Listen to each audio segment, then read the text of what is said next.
She wasn't supposed to survive the night. Anna's fingers curled around the silver dagger hidden beneath the folds of her wedding dress, a gown so white it looked like a burial shroud. The fabric whispered against the stone floor as guards dragged her forward, their clawed hands indifferent to the way her knees buckled. She didn't fight. Fighting would only make her father look weak, and he'd already made it clear her life was the cheapest currency he had to spend. The throne room doors groaned open. Cold bit into her skin. The scent of pine and blood and something older, something wrong, flooded her lungs. They said the Devil Alpha King killed his brides on the wedding night. All of them. That he was cursed, possessed, too violent to be sated by anything except death. Anna had stopped crying 3 days ago. Now, she just wanted it to be fast. But when her eyes finally lifted, when she saw him standing at the end of that long, shadow-soaked hall, her breath didn't come back. He was looking at her like she'd already destroyed him. Welcome back to Cindy's Wolfheart Stories. Before we continue, please subscribe, like, and share. Anna had always known she was expendable. Not because she was weak, though her father certainly thought so. Not because she was unwanted, though her stepmother's eyes had made that clear since the day she'd arrived at the Vance estate, a child with no memory of where she came from and no wolf to prove she belonged. She was expendable because she had no power, no rank, no voice that mattered. The other girls in her pack shifted at 13. Anna was 22 and still nothing.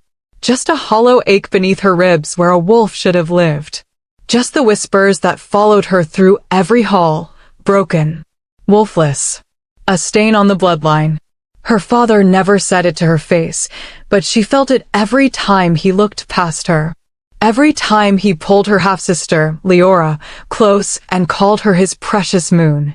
So when the message came from Shadow Peak, when the Devil Alpha King demanded a bride in exchange for ending the border raids that had bled their pack dry, Anna knew.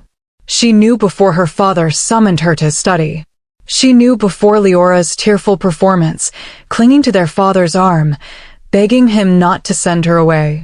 She knew the moment her father's eyes finally landed on her, cold and calculating, that she had always been meant for this.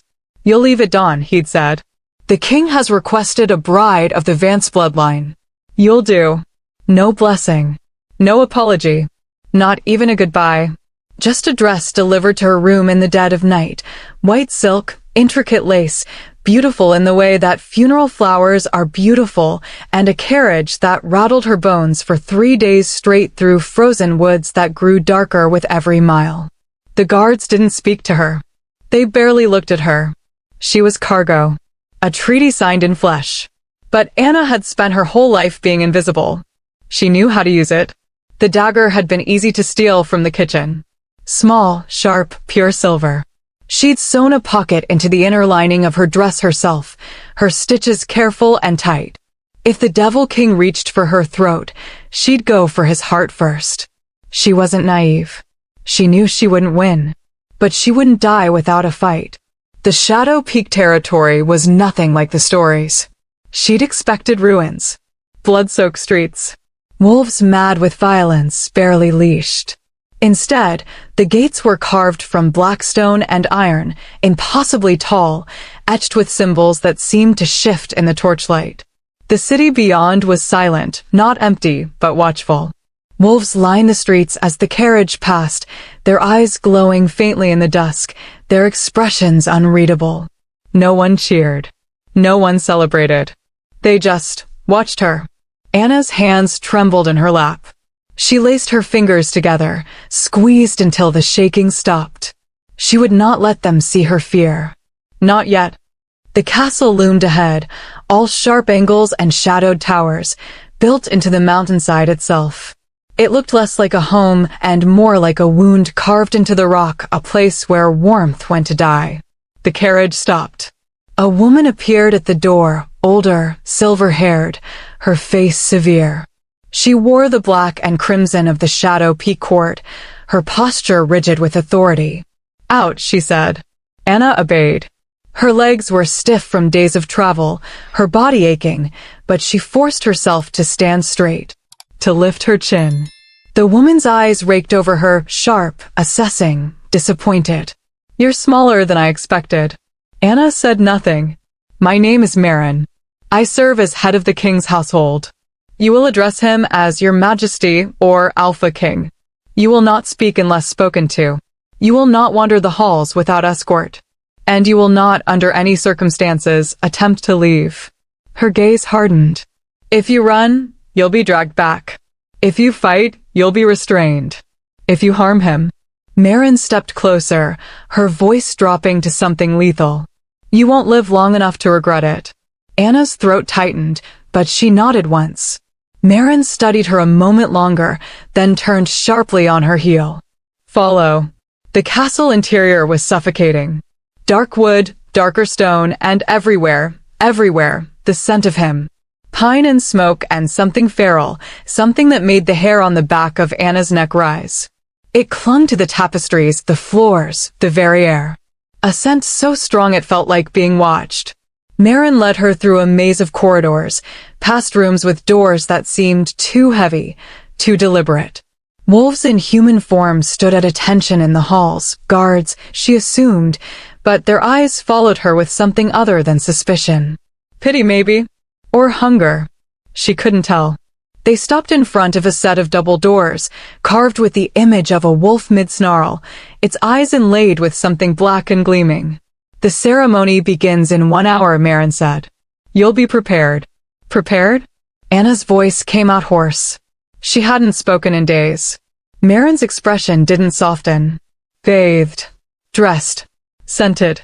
The king has particular expectations." The doors opened. Inside, 3 women waited, young, quiet, their faces blank.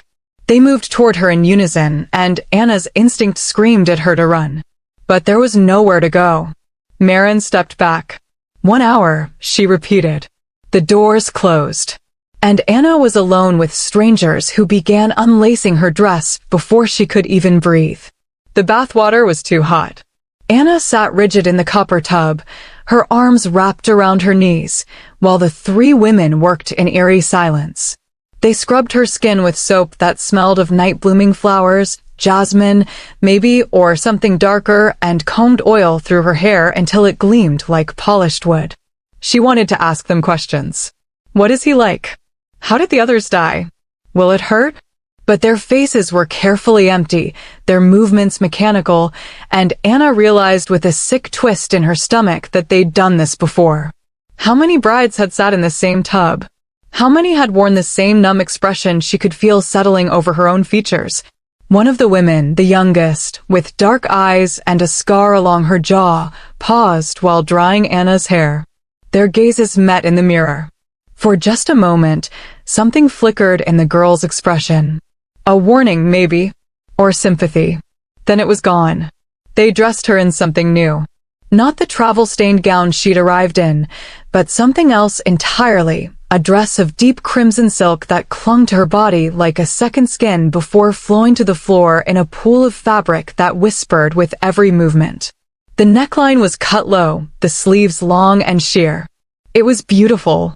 It was also unmistakably acclaiming. The silver dagger pressed against her ribs beneath the silk, hidden in a new pocket she'd hastily stitched while the women weren't looking. The weight of it was the only thing keeping her grounded. They painted her lips, lined her eyes, wove small silver chains through her hair. When they finally stepped back, Anna didn't recognize the woman in the mirror. She looked like a sacrifice dressed for an altar. The door opened. Marin stood framed in the doorway, her expression unchanged. It's time. The throne room was carved from black stone. Anna's first thought was that it looked like the inside of a beast's mouth, all sharp edges and shadows, lit only by torches that burned with an unsettling blue-tinged flame. The ceiling vaulted so high it disappeared into darkness. The walls were etched with scenes of wolves hunting, fighting, killing. And at the end of the long hall, past rows of silent witnesses, pack members dressed in formal black and crimson, their faces pale and watchful, was the throne. And him. Anna's steps faltered. She'd expected a monster. Something twisted and grotesque, something that matched the stories, a creature more beast than man, with madness in its eyes and blood on its claws. But Riker Draven was beautiful in the way a blade was beautiful. Tall, broad-shouldered. His dark hair was slightly too long, falling across a face that was all brutal angles and sharp lines, high cheekbones, a jaw that could have been carved from granite, a mouth that looked like it had forgotten how to smile. But it was his eyes that stopped her heart. Gold. Pure molten gold, ringed with something darker. They tracked her movement down the aisle with an intensity that felt physical, like being touched, like being held. He didn't move, didn't speak. He just stared. And something in Anna's chest, something that had been silent and still for 22 years, suddenly lurched. Pain spiked through her ribs. Sharp. Bright. Gone before she could even gasp. She stumbled. Marin's hand shot out, steadying her. "Keep walking," the older woman hissed. Anna forced her legs to move. One step. Another. The crimson dress dragged against stone. Her pulse hammered in her ears. The closer she got, the worse it became. That scent. Pine and smoke and something wild, something that made her want to simultaneously run toward him and bolt for the doors. It wrapped around her like a living thing, sinking into her lungs, her blood, her... No. She shoved the feeling down. Buried it deep. This was a death sentence. Nothing more. She reached the dais. The steps leading up to the throne felt like climbing a gallows. Riker still hadn't moved, but his knuckles were white where they gripped the arms of his throne, and something in his expression had shifted, something almost like pain. An officiant stepped forward. An older man in ceremonial robes, his voice echoing in the cavernous space. "By the law of the Shadow Peak and the decree of the Alpha King, we gather to witness the binding of..." Stop. The word cut through the air like a blade. Riker's voice was deep, rough, the kind of voice that demanded obedience without effort. The officiant froze. "Your Majesty?" Riker's eyes hadn't left Anna's face. He stood slowly, descending the steps with a predator's grace, and the entire room seemed to hold its breath. He stopped one step above her, close enough that she had to tilt her head back to meet his gaze. Close enough that his scent drowned everything else out. "Your name," he said quietly. It wasn't a command. It was something else. Something that sounded almost like desperation. Anna's throat tightened. "Anna. Anna Vance." Something flickered across his face. Recognition? Relief? She couldn't tell. "Anna," he repeated, and the way he said it made her name sound like a prayer. Like a curse. He lifted one hand. Every instinct screamed at her to flinch, to run, to reach for the dagger. But she held still. His fingers brushed her cheek, barely a touch, featherlight, and his expression twisted into something raw and agonized. "You're real," he whispered. Anna's heart stuttered. I don't understand. 10 years. His voice cracked. "I've been waiting 10 years. The room erupted in murmurs. Anna heard Marin's sharp intake of breath, felt the weight of 100 stares. But Riker didn't seem to notice, or care. He dropped his hand, stepped back, and turned to face the court. When he spoke again, his voice was iron. "The ceremony is postponed." Silence. Shock rippled through the gathered wolves. "Your Majesty," the officiant stammered, "the law requires." "I don't care what the law requires." Riker's eyes flashed gold. "She will not be rushed. She will not be forced. And she will not be touched until she consents." He looked back at Anna, and for a brief, impossible moment, she saw something in his gaze that looked like fear. "Marin, take her to the East Wing. The Queen's chambers. Postcards, no one enters without my explicit permission. But, Your Majesty." "Now." Marin moved immediately, her hand firm on Anna's elbow. But as Anna was led away, as the court dissolved into chaos behind her, she looked back once. Riker stood alone at the base of his throne, his hands clenched at his sides, his eyes still locked on her retreating form. And she could have sworn she heard him whisper, "Don't run. Please, don't run." The East Wing was a tomb dressed in luxury. Anna stood in the center of the queen's chambers, because that's what Marin had called them, her voice tight with something that might have been anger or fear, and tried to process what had just happened. The room was enormous. A four-poster bed draped in midnight blue silk dominated one wall. Tall windows overlooked a courtyard far below, their glass so thick she suspected they didn't open. A fireplace large enough to stand and crackled with fresh flame. Tapestries, rugs, furniture that probably cost more than her father's entire estate. A prison made of velvet and gold. "You'll stay here," Marin said, her tone clipped. "Meals will be brought. Anything you require, inform the guards. I'm locked in." Anna's voice was flat. "For your protection." "From what?" Marin's jaw tightened. "From wolves who don't understand what you are. From court members who see you as a threat. From yourself, if you're foolish enough to attempt escape." She moved toward the door, then paused. "Turn back. A word of advice, girl. Whatever you think happened down there, whatever you believe the king's mercy means, don't mistake it for safety. He is the most dangerous creature in this castle. The fact that he wants you alive doesn't mean you're not in danger. It means you're in more danger than any bride before you." The door closed with a heavy thud. A lock clicked. Anna stood frozen for a long moment.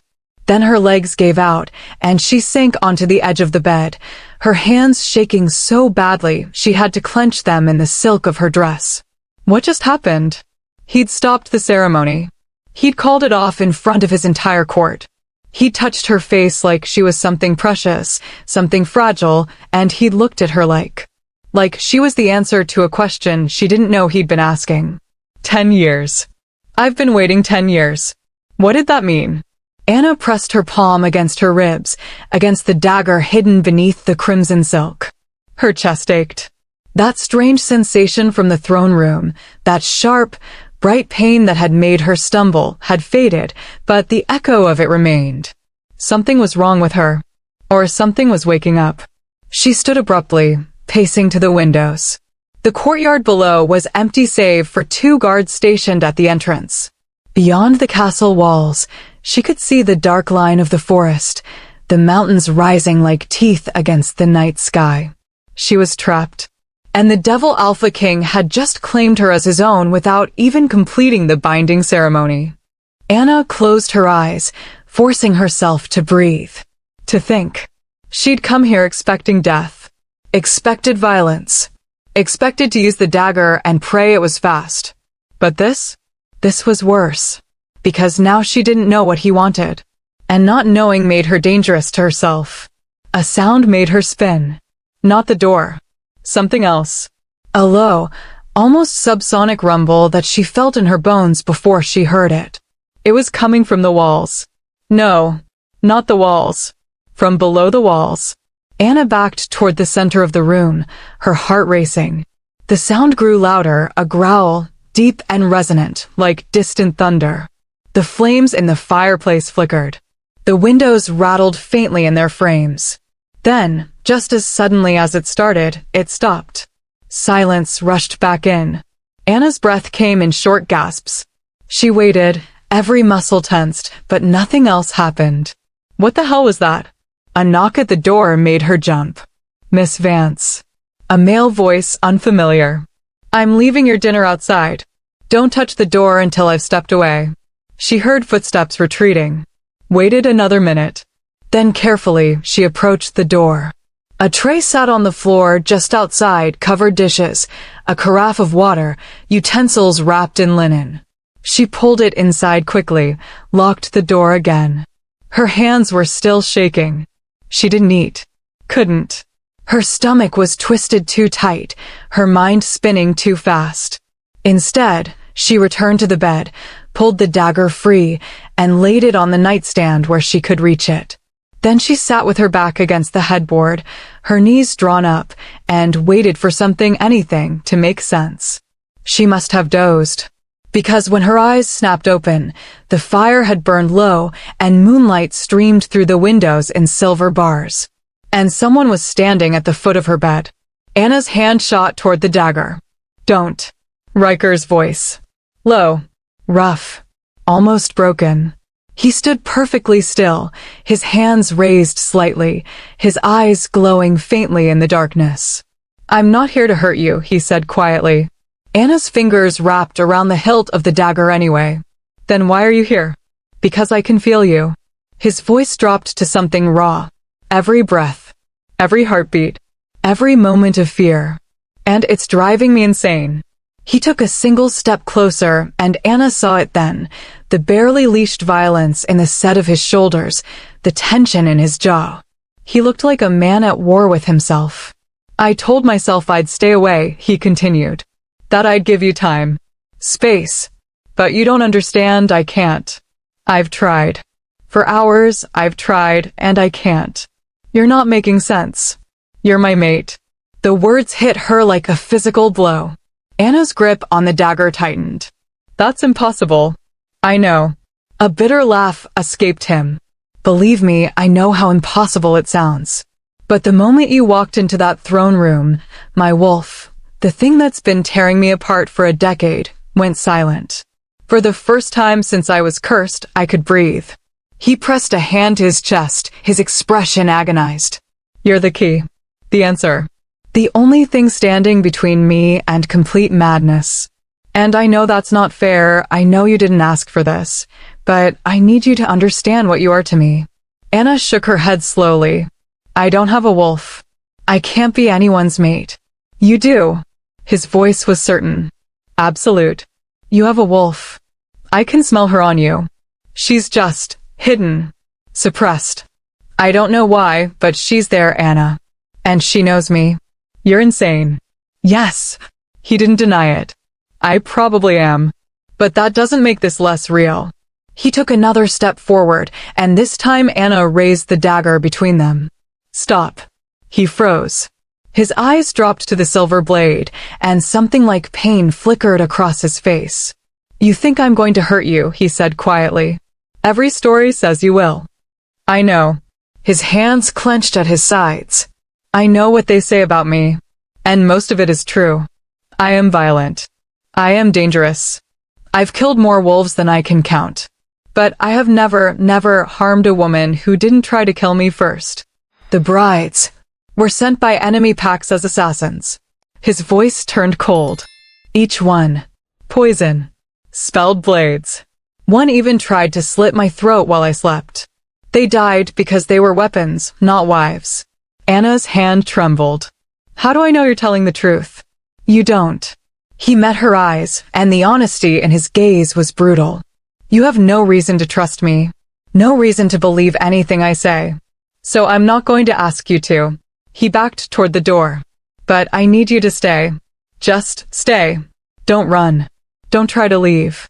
Because if you do, if you step outside these walls, there are wolves in this territory who will see you as a threat, who will try to use you against me. And I can't protect you if you're not here." His hand found the door handle. "I'll stay away. I'll give you space. But please, Anna." His voice broke. "Please don't leave me." The door closed behind him, and Anna sat alone in the moonlight, the dagger clutched in her shaking hands, her chest aching with something she didn't have a name for. Anna didn't sleep. She sat against the headboard until dawn bled gray light through the windows, the dagger still clutched in her hand, her mind replaying his words over and over. "You're my mate. You have a wolf. Don't leave me." Every instinct she'd honed over 22 years of survival told her he was lying. That this was manipulation, a game, a way to keep her compliant until whatever he truly wanted became clear. But there had been something in his eyes, something desperate and raw and real, that her logic couldn't explain away. And that terrified her more than the alternative. Because if he was telling the truth... Anna pressed her free hand against her chest, right over the spot where that sharp pain had struck in the throne room. The ache was still there. Faint but persistent, like a bruise forming from the inside out. She'd never felt anything like it before. She'd never felt anything from where her wolf should have lived. Just emptiness. Just silence. Until last night. A knock at the door made her flinch. "Miss Vance." A woman's voice this time. Not Marin. "I'm bringing fresh clothes and water. May I enter?" Anna slid the dagger under her pillow. Yes. The door opened to reveal a young woman, perhaps a few years older than Anna, with auburn hair braided over one shoulder and a face that carried cautious kindness.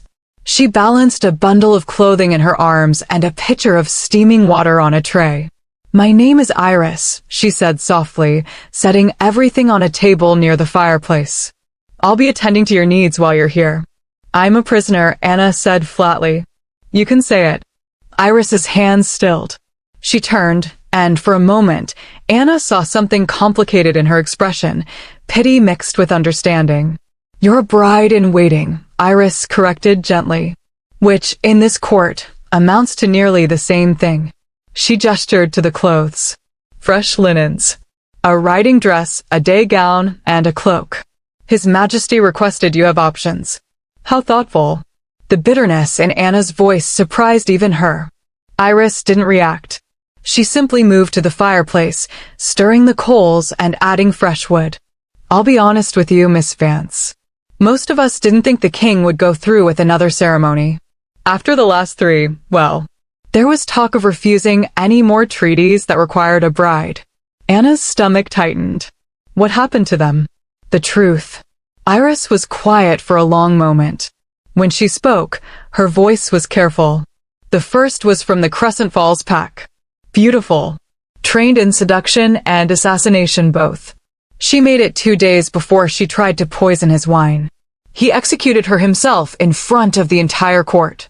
Anna's throat went dry. The second was from the Northern Ridge Alliance. She lasted less than a night. Tried to kill him in his sleep with a spelled blade. The magic backfired. Iris swallowed. It wasn't pretty. And the third. The Blackwater pack sent her 6 months ago. She was cleverer than the others. Waited 3 weeks. Gained his trust, or what passes for trust with him. Then she tried to slit his throat during a private dinner. Iris turned to face Anna fully. He didn't kill her himself that time. His wolf did. And when he came back to himself. She shook her head. I'd never seen him look so destroyed. He ordered an end to all bride treaties after that. Swore he'd rather face war than risk another assassination. Then why did he agree to my pack's offer? He didn't. Iris's eyes held hers. Your father's message came 2 months ago. The king burned it without reading past the first line. But then, 3 weeks ago, something changed. He woke up screaming. Tore apart half his chambers. And when Marin finally got him calmed down, he told her to send word to your father. That he'd accept the bride. Anna's hands trembled. Why? No one knows. He won't say. But the night you arrived, the moment your carriage passed through the gates, every wolf in the castle felt it. The pressure that's been building around him for years, that violence that makes it hard to breathe when you're near him, it just stopped. Iris moved closer, her voice dropping. Whatever you are to him, Miss Vance, it's not what those other women were. And if you're smart, you'll figure out what that means before the court does. She headed for the door, then paused. Breakfast will be brought within the hour. I suggest you eat. You look half dead, and fainting in front of the wolves here would be unwise. The door closed. Anna sat in the silence, her mind racing. 3 weeks ago. What had happened 3 weeks ago? She tried to remember. 3 weeks would put it at late November. She'd been in her father's house, keeping to the servants' quarters as always, trying to stay invisible.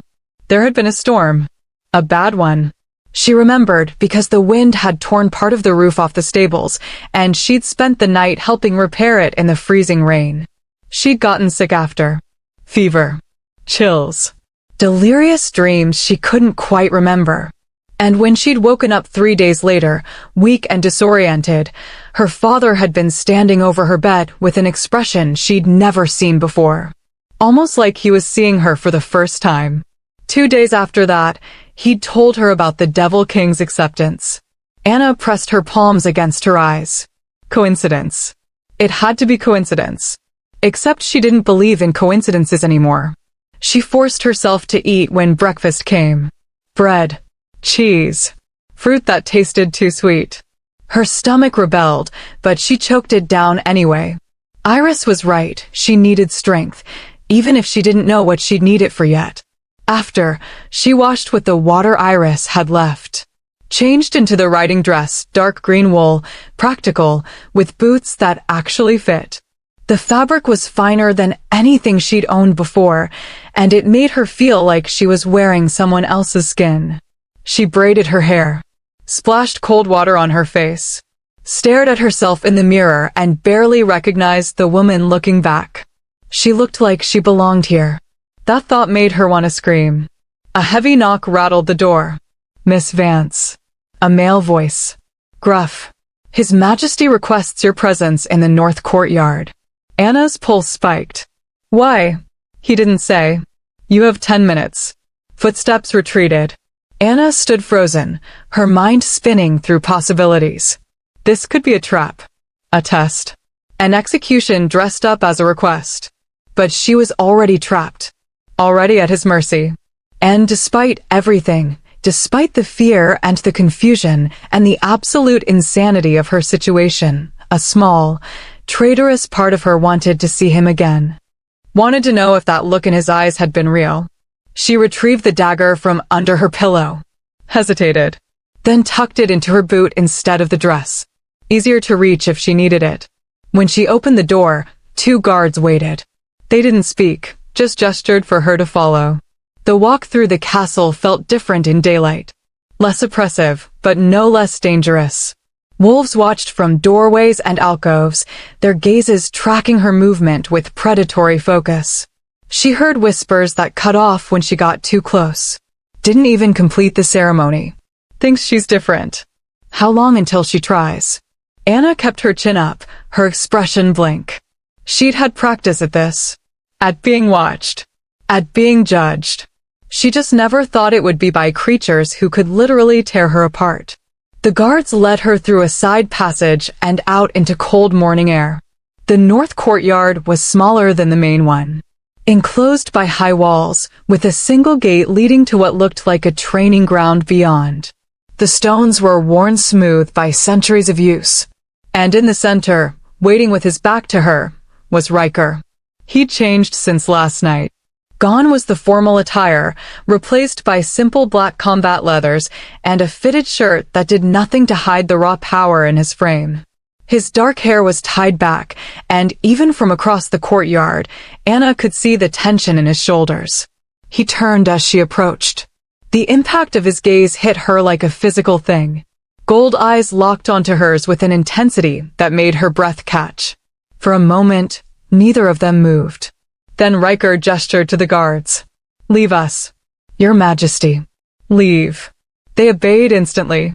The gate closed behind them with a hollow clang, and suddenly Anna was alone with the Devil King in an enclosed space with no witnesses. Her hand drifted toward her boot. "I'm not going to hurt you," Riker said quietly, as if he could read her mind. "I asked you here because you need to understand something. And I'd rather show you than tell you." "Understand what?" He was quiet for a long moment, his jaw working like he was fighting for words. "What I am," he said finally. "What's inside me? The thing that's been killing me for 10 years. He took a breath. "I'm going to shift. And I need you to promise me that you won't run." Anna's heart stuttered. "Why would you?" "Because you need to see." His voice cracked. "You need to see what happens when you're near me. What doesn't happen. And if you're going to stay, if there's any chance you'll choose to stay, you need to know exactly what you'd be choosing." He backed up several paces, putting distance between them. "I haven't been able to fully shift in 3 years," he said. "Not without losing myself completely. Not without the beast taking over and leaving nothing but violence behind. But last night, after I left your room, I shifted. Completely. And for the first time in longer than I can remember, I stayed in control." His eyes glowed brighter. "You did that. Just by existing. Just by being here." Anna's throat tightened. I don't understand." "I know." He smiled, and it was the saddest thing she'd ever seen. "But watch. And maybe you will." Before she could respond, his body began to change. It wasn't like the smooth, controlled shifts she'd seen other wolves perform. This was violent. Painful. His bones cracked audibly, his muscles tearing and reforming, his skin rippling like something was trying to rip free from inside. He fell to his knees with a strangled gasp. Anna's instinct screamed at her to run, but something else, something deeper, rooted her in place. The air pressure dropped. Her ears popped. And then, the wolf that rose from where Riker had been was massive. Easily twice the size of any wolf Anna had ever seen, with fur so black it seemed to absorb light. Eyes that burned pure gold. Muscles that moved like coiled steel beneath his pelt. He should have been beautiful. He was. But he was also wrong. Something in his movements was too sharp, too aggressive. His lips pulled back from teeth that could easily crush bone. A low growl rumbled from his chest, not threatening, but not entirely controlled either. Anna's heart hammered so hard she thought it might break free. The wolf took a step toward her. She forced herself not to move. Another step. Closer. Close enough that she could feel the heat radiating off him. Could smell pine and smoke and wild things. His massive head lowered, bringing those burning eyes level with hers. And then, he went completely still. The growl cut off. The tension in his frame eased. He sank down onto his haunches, and that terrifying, barely leashed violence just dissolved. Anna's breath shuddered out. The wolf whined, low and plaintive. And then, impossibly, he bowed his head. Submitted. To her. Oh God, Anna whispered. Because she felt it then, really felt it for the first time. That ache in her chest blazed to life. Sharp and bright and hungry. Something inside her that had been sleeping, that she'd thought was dead or broken or never existed at all, suddenly surged toward the surface. Pain lanced through her ribs. Her vision blurred. She gasped, stumbling back. And the wolf lunged forward, not to attack, but to catch her. His massive body pressed against hers, holding her upright, and the heat of him, the solid, undeniable presence of him, was the only thing keeping her from collapsing. No, she choked out. No, no, no. But it was already happening. Something inside her was waking up. And she didn't know if she was more terrified of what it would do, or of what it would mean if it finally broke free. Anna couldn't breathe. The pain in her chest was consuming, not sharp like before, but deep and expansive, like something too large for her body was trying to unfold inside her ribcage. Her knees buckled, and the only thing keeping her upright was the massive wolf pressed against her side, his heat seeping through the wool of her dress. She could hear her own heartbeat, feel it stuttering, racing, trying to sync with something else, something that pulsed just beneath her skin, ancient and furious and awake. Stop, she gasped. Please, make it stop. The wolf whined, a sound of pure distress. Then his form shimmered, bones cracking and reforming, and suddenly it was Riker kneeling in front of her, human again, his hands hovering near her shoulders, but not quite touching. Breathe, he said roughly. Anna, look at me. Breathe. She tried. Dragged air into her lungs. Once. Twice. The pressure began to ease. That thing inside her, whatever it was, retreated. Slowly. Reluctantly. Like a tide pulling back from shore, leaving her gasping and shaking in its wake. Riker's hands finally settled on her arms, steadying her. His grip was firm but careful, and his eyes searched her face with something that looked like fear. What was that? She whispered. Your wolf. His voice was raw. She's trying to surface. I don't have. You do. He cut her off, his tone absolutely certain. She's there. She's been there your whole life. Something's been suppressing her, keeping her locked down.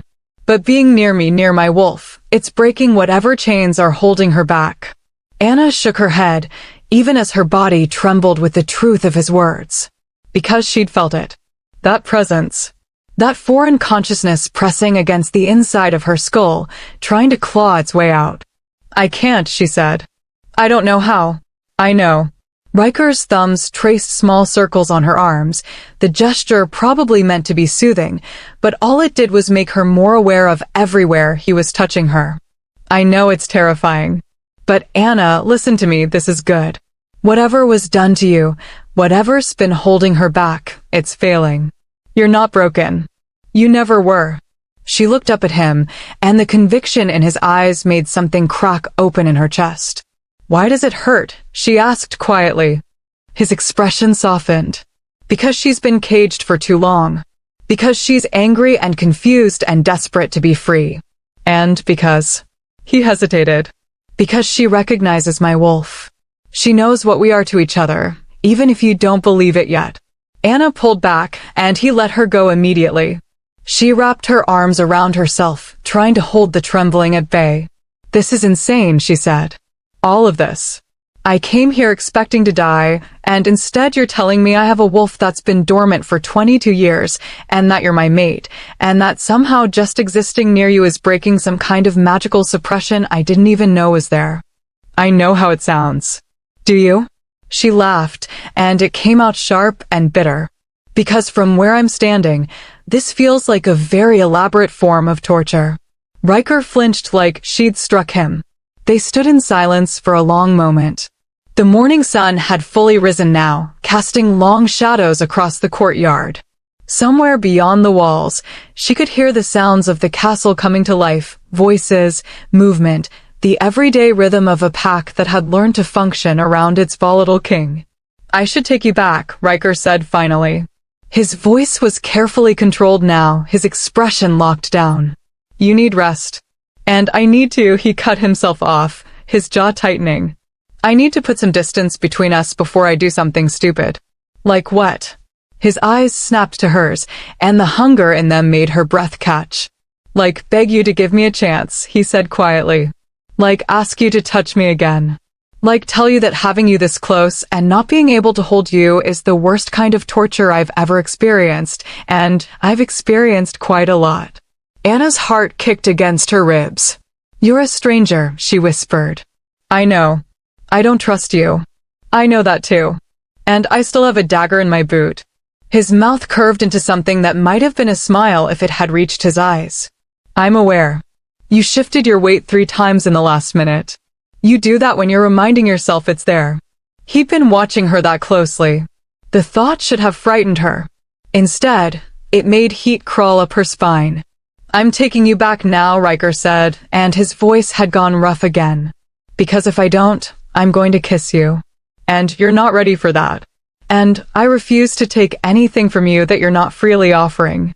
He turned and started toward the gate. Anna stood frozen for a heartbeat. Then she followed, her legs still unsteady, her mind spinning. The walk back to her chambers was silent. Riker stayed 3 paces ahead of her, close enough to protect, far enough to avoid touching, and didn't speak until they reached her door. Iris will bring lunch in a few hours, he said, his back still to her. If you need anything before then, tell the guards. They'll find me. Will I see you again? The question escaped before she could stop it. He went very still. Do you want to? He asked quietly. Anna didn't know how to answer that. Part of her wanted to say no, to demand he stay away, to maintain whatever illusion of control she had left. But another part, the part that had pressed against his wolf, that had felt something inside her respond to his presence, wanted him closer. Wanted to understand what this impossible thing between them actually meant. I don't know, she said honestly. Riker nodded once, a sharp jerk of his head. Then I'll stay away until you decide. He walked away without looking back. And Anna stood in her doorway, watching him disappear down the corridor, feeling like she'd just lost something she didn't even know she wanted. 3 days passed. Anna saw Riker only in glimpses, a shadow at the end of a corridor, a silhouette crossing the courtyard far below her window. He kept his word. Stayed away. Gave her space. She should have been relieved. Instead, the ache in her chest grew worse. It wasn't constant. Sometimes hours would pass where she felt almost normal. But then it would hit, a sharp, hollow longing that had no logical explanation, a pull toward something she couldn't name. Toward him. She hated it. Hated that her body seemed to have its own agenda, independent of her rational mind. Hated that she'd catch herself standing at the window, searching the courtyard below for a glimpse of dark hair and broad shoulders. Hated that when she finally spotted him on the third evening, sparring with another wolf in the training yard, her pulse kicked up and something in her chest settled. Like seeing him was the only thing that made her complete. Pathetic, she muttered to herself, stepping back from the window.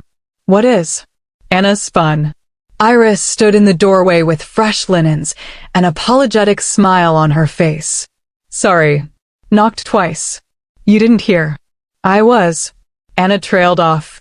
Distracted. Iris's gaze flicked to the window, then back. Something knowing glinted in her eyes, but she didn't comment. Instead, she moved to the bed, stripping away the old linens with practiced efficiency. How are you settling in? She asked. As well as can be expected for a prisoner. You're not a prisoner anymore. Iris said it matter-of-factly. The king lifted the lock on your door yesterday. You're free to move about the castle. Anna blinked. What? Marin nearly had a fit. Said it was reckless. Dangerous. But he overruled her. Said keeping you caged was... Iris paused, her expression thoughtful. Actually, I don't think I should repeat what he said. But the gist was that he'd rather risk you running than make you feel trapped. Anna sank onto the edge of a chair. He didn't tell me. I suspect he didn't want to influence your decision. If you choose to explore, it's because you want to. Not because he gave you permission. It was such a small thing. A lock removed. Freedom of movement within a castle she was still technically trapped inside. But the gesture made her throat tight. There's a catch, Iris continued, tucking fresh sheets around the mattress. You can't leave the castle grounds without an escort. And there are certain areas that are off limits, the dungeon, the king's personal chambers, the war room. But everywhere else? Fair game. Why would he do that? Iris straightened, meeting Anna's gaze. Because he's trying to give you a choice. In a situation where you've had none, he's trying to give you whatever small pieces of control he can. She moved toward the door, then paused. For what it's worth, the court is unsettled. They expected him to complete the ceremony by now. To claim you. The longer he waits, the more they question whether you hold any real power over him, or if you're just another failed bride waiting to show your true colors. What do you think? Anna asked quietly. Iris smiled, sad and small. I think the Devil King looks at you like you're the only thing in the world worth burning for. And I think that terrifies him almost as much as it terrifies you. She left. Anna sat in the silence, her mind churning. Then, before she could talk herself out of it, she stood and opened the door. The guards stationed outside straightened immediately. Miss Vance, one of them said. Do you require something? I'd like to walk, she said. Explore. Iris said I'm permitted. The guards exchanged a glance. You are. We'll accompany you. That's not necessary. It is. The guard's tone was firm but not unkind. The king's orders. You're free to move about, but you don't go unprotected. Not until the court fully accepts your presence. Anna wanted to argue, but she could read the resolve in their expressions. Fine, she said. Lead the way. The castle was a maze. Corridors branched into corridors, staircases spiraled up and down, and every turn revealed new rooms, libraries filled with ancient texts, armories lined with weapons, halls decorated with tapestries depicting battles she didn't recognize. And everywhere, wolves watched her. Some were curious, others suspicious. A few openly hostile, their lips pulling back from their teeth as she passed, low growls rumbling in their chests until the guards stepped between them. Anna kept her chin up, her expression neutral. She wouldn't give them the satisfaction of seeing her fear. But inside, her heart raced. She understood now what Riker had meant. About protection. About threats. She was an outsider in a court that had learned to view outsiders as enemies. And without the completed bond, without his official claim, she was vulnerable. The guards led her to a large hall with floor-to-ceiling windows overlooking the mountains. The view was breathtaking, jagged peaks dusted with snow, forests that stretched for miles, a sky so blue it hurt to look at. The Queen's Gallery, one of the guards said quietly. The last queen used to spend hours here. The last queen. King Riker's mother. She died 12 years ago. Anna turned to look at him. How? The guard's expression closed off. That's not my story to tell. Fair enough. She moved to the windows, pressing her palm against the cold glass. 12 years. That would make Riker, what? 17? 18 when he lost her? And he'd been cursed for 10 years, according to what he'd told her. The timeline made something click into place. What happened 10 years ago? She asked. The guards shifted uncomfortably. Miss Vance. Please. She turned to face them. If I'm going to survive here, I need to understand. What happened to him? What is this curse everyone keeps referencing but won't explain? Silence stretched between them. Then the younger guard, barely more than a boy, really spoke. He killed his father. Anna's breath caught. Thorn, the older guard hissed. Shut your mouth. She should know. Thorn's jaw set stubbornly. If she's going to be our queen, she has a right to know what kind of man she's bound to. The older guard looked like he wanted to argue. But after a moment, he stepped back. Resigned. Thorn met Anna's eyes. King Riker's father was not a good man. Cruel. Violent. He kept his position through fear and brutality. And after the queen died, he got worse. Started taking his rage out on anyone weaker than him, including his son. Anna's hands clenched. The king endured it for 2 years. Then one night, his father went too far. Tried to kill a servant girl who'd spilled wine during dinner. Riker intervened. They fought. And when his wolf finally surfaced, Thorn's voice dropped. He tore his father apart. In front of the entire court. The pack accepted it, the older guard added quietly. The old king was hated. Feared. His death was seen as justice. Riker took the throne at 19. But the curse? Anna pressed. No one knows exactly what happened. Only that after that night, the king's wolf became unstable, violent, uncontrollable. Some say it's guilt. Others say his father placed a dying curse on him. A few believe the moon goddess herself punished him for patricide. Thorn stepped closer, his voice earnest. But whatever the cause, it's been destroying him. Slowly. Every year it gets worse. Every shift becomes harder to control. We've watched him deteriorate, and there's nothing we can do to stop it. He paused. Until you arrived. The weight of those words settled over Anna like a mantle. The entire pack felt it, the older guard said. The moment your carriage entered our territory, the pressure that's been suffocating us for years just eased. And the king, for the first time in a decade, he looks like he can breathe. Both guards bowed their heads slightly. So whatever you are to him, Miss Vance, whatever power you hold, we're grateful for it. Even if you're not. They straightened and stepped back, resuming their posts, leaving Anna alone with a truth she wasn't ready to carry. She wandered for another hour, her mind too full to make sense of anything. Eventually, her feet carried her to a part of the castle she hadn't seen before, a long corridor lined with portraits.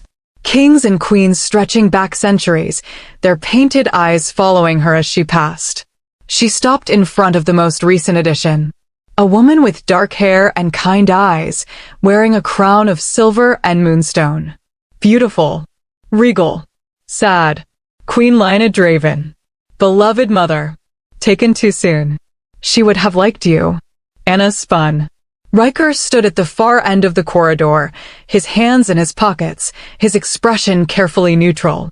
But his eyes, those burning gold eyes, were fixed on her with an intensity that made her skin prickle. I didn't mean to intrude, she said. You're not. He moved closer, stopping a careful distance away.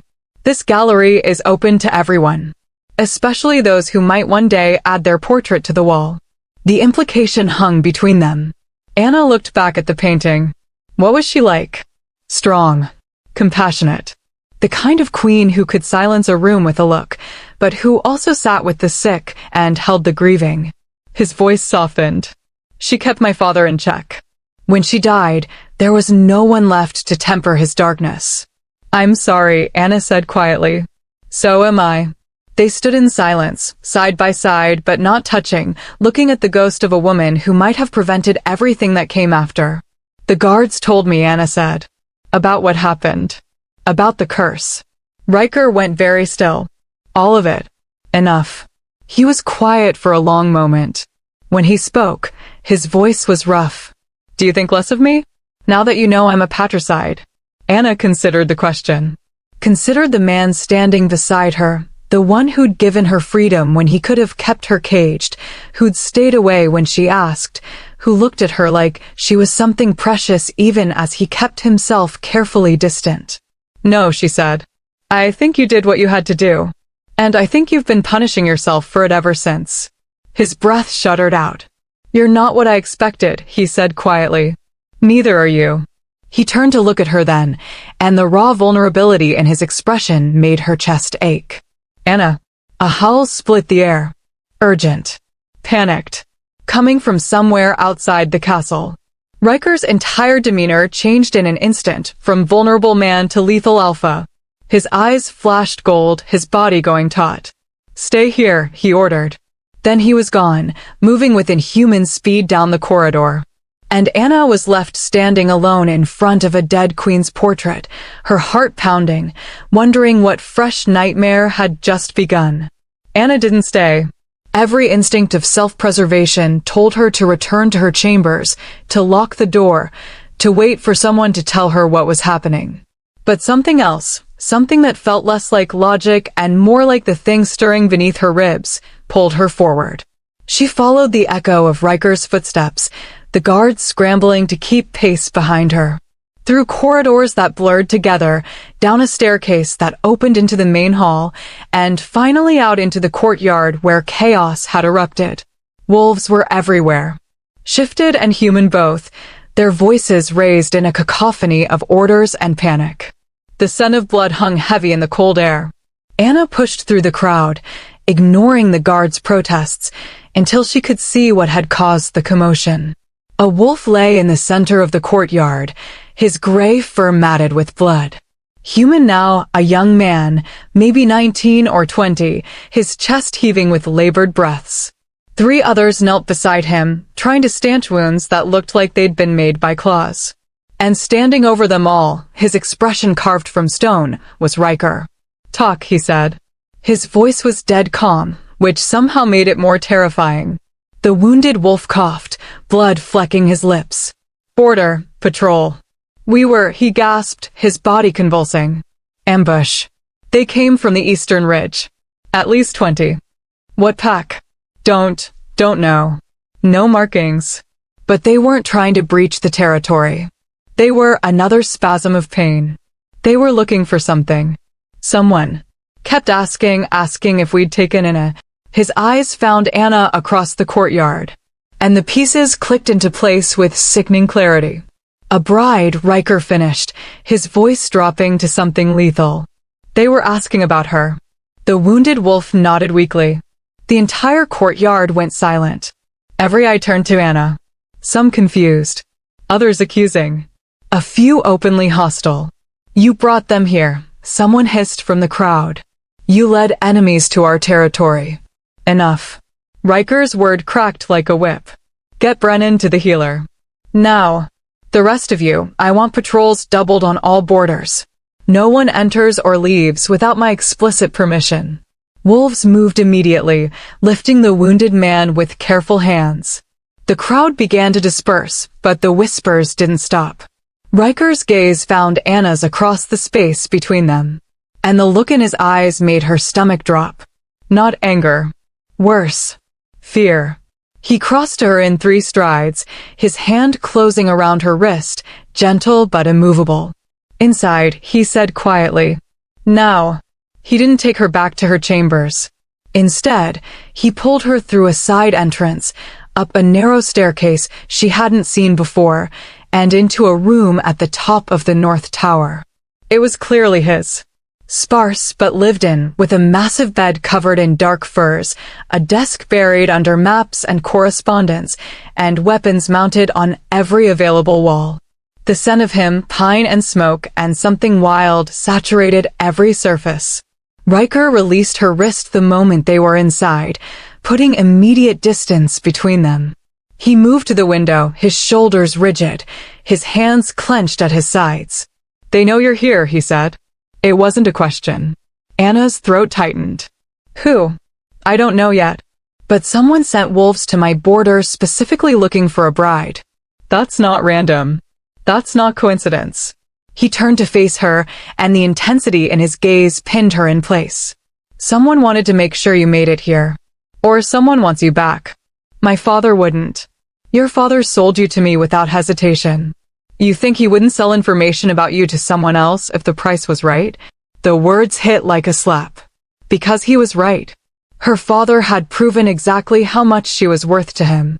Nothing. Anna wrapped her arms around herself. So what happens now? Now I find out who they are and what they want. And until I do, you don't leave the castle. You don't go anywhere without guards. And you, he cut himself off, his jaw working. And I what? You stay close to me. His voice dropped. Because I can't protect you if I don't know where you are. And I can't. The words seemed to physically pain him. I can't lose you. Not now. Not when I finally. He didn't finish. Didn't need to. The confession hung between them, raw and undeniable. Anna should have been angry. Should have fought against the possessiveness in his tone, the assumption that she was his to protect. But all she felt was a bone-deep certainty that he meant every word. I didn't ask for this, she said quietly. Any of this. I didn't ask to be brought here. I didn't ask for whatever this, she gestured between them, is. And I certainly didn't ask to put your pack in danger. I know. Then why are you doing this? Why not just send me back? End the treaty, deal with the war, and be done with it. Riker moved toward her. Slowly. Like approaching a spooked animal. He stopped close enough that she had to tilt her head back to meet his eyes. Because the moment you walked into my throne room, he said quietly, my wolf, the thing that's been tearing me apart, that's been driving me toward madness for a decade, looked at you and went silent. For the first time in 10 years, I could think clearly. I could breathe. I could exist without feeling like I was drowning in my own violence. His hand lifted, hovering near her face, but not touching. You think I don't know how unfair this is? How impossible? You think I don't hate myself for dragging you into my nightmare? His voice cracked. But I'm not strong enough to let you go. I've tried. I've spent 3 days trying to convince myself that the right thing, the noble thing, would be to send you home, to break the treaty, to free you from whatever hell being my mate would entail. His hand dropped. But I can't. Because without you, I'm not sure how much longer I can hold on. And that makes me the worst kind of selfish bastard, but it's the truth. Anna's heart hammered against her ribs. You don't even know me. I know enough. His eyes searched hers. I know you're brave enough to walk into enemy territory with a dagger hidden in your dress. I know you're kind enough to feel guilty about putting my pack in danger, even though none of this is your fault. I know you've been suppressed and dismissed and treated like you're worthless your entire life, and you still stand here with your chin up, refusing to break. He stepped back, giving her space. I know that when I look at you, I see everything I've been fighting for. Everything I thought I'd lost. And I know that if something happens to you because of me, because you were dragged into my war, it will destroy me more completely than any curse ever could. Silence fell between them. Heavy. Charged. Impossible to navigate. Anna's hands trembled. I don't know what you want from me. Nothing. Riker's voice gentled. I want nothing from you that you're not willing to give. I just need you to stay alive. That's all. Whatever else happens, whether you choose to complete the bond, whether you choose to leave the moment it's safe, I can live with. But I need you to survive this. A knock at the door shattered the moment. Your Majesty. Marin's voice, tight with urgency. We've identified the attackers. Riker's expression shuddered immediately, the vulnerable man disappearing behind the mask of the Alpha King. Enter. Marin stepped inside, her sharp eyes taking in Anna's presence with obvious disapproval before focusing on Riker. They're from the Blackwater pack, she said. The same pack that sent the last bride. The air in the room went cold. Are you certain? Riker's voice was deadly quiet. The wounded wolf recognized their fighting style. And we found this on one of the bodies. She held out a silver pendant, a wolf's head carved into onyx. Blackwater's sigil. Riker took the pendant, his knuckles white around it. How many did we lose? 3 dead. 7 wounded. They retreated before we could capture any alive. They'll be back. It wasn't a question. Yes. Marin's gaze flicked to Anna. And now they know she's here. They'll try again. Let them try. Riker's eyes flashed gold. I want every border fortified. I want scouts in the forest. And I want someone to send a message to Alpha Thane of Blackwater. Tell him if he wants a war, he can have one. But he'll lose more than wolves this time. And the girl. She stays with me. Marin's joy tightened. Your Majesty, the court already questions your judgment where she's concerned. If you're seen as prioritizing a single unclaimed bride over the safety of the pack, the court can question whatever they like. My decision stands. Then at least complete the bond. Give them something to. No. The word was absolute. Not until she chooses it freely. Not until she understands exactly what she'd be binding herself to. Marin looked like she wanted to argue further. But after a moment, she bowed her head. As you command. She left, closing the door with deliberate firmness. Riker stood frozen, the pendant still clutched in his fist. Blackwater, Anna said quietly. The pack that sent the 3rd bride. The one who tried to kill you. Yes. Why would they attack now? Why come looking for me? Riker was silent for a long moment. When he spoke, his voice was carefully controlled. Because I killed Alpha Thane's daughter. The bride he sent. And he's been looking for a way to retaliate ever since. Anna's blood went cold. You think he sent me here? No. Your father's treaty predates Blackwater's interest. But I think Thane found out about you. Found out that I accepted a bride after refusing all others. And now he wants to know why. He finally looked at her.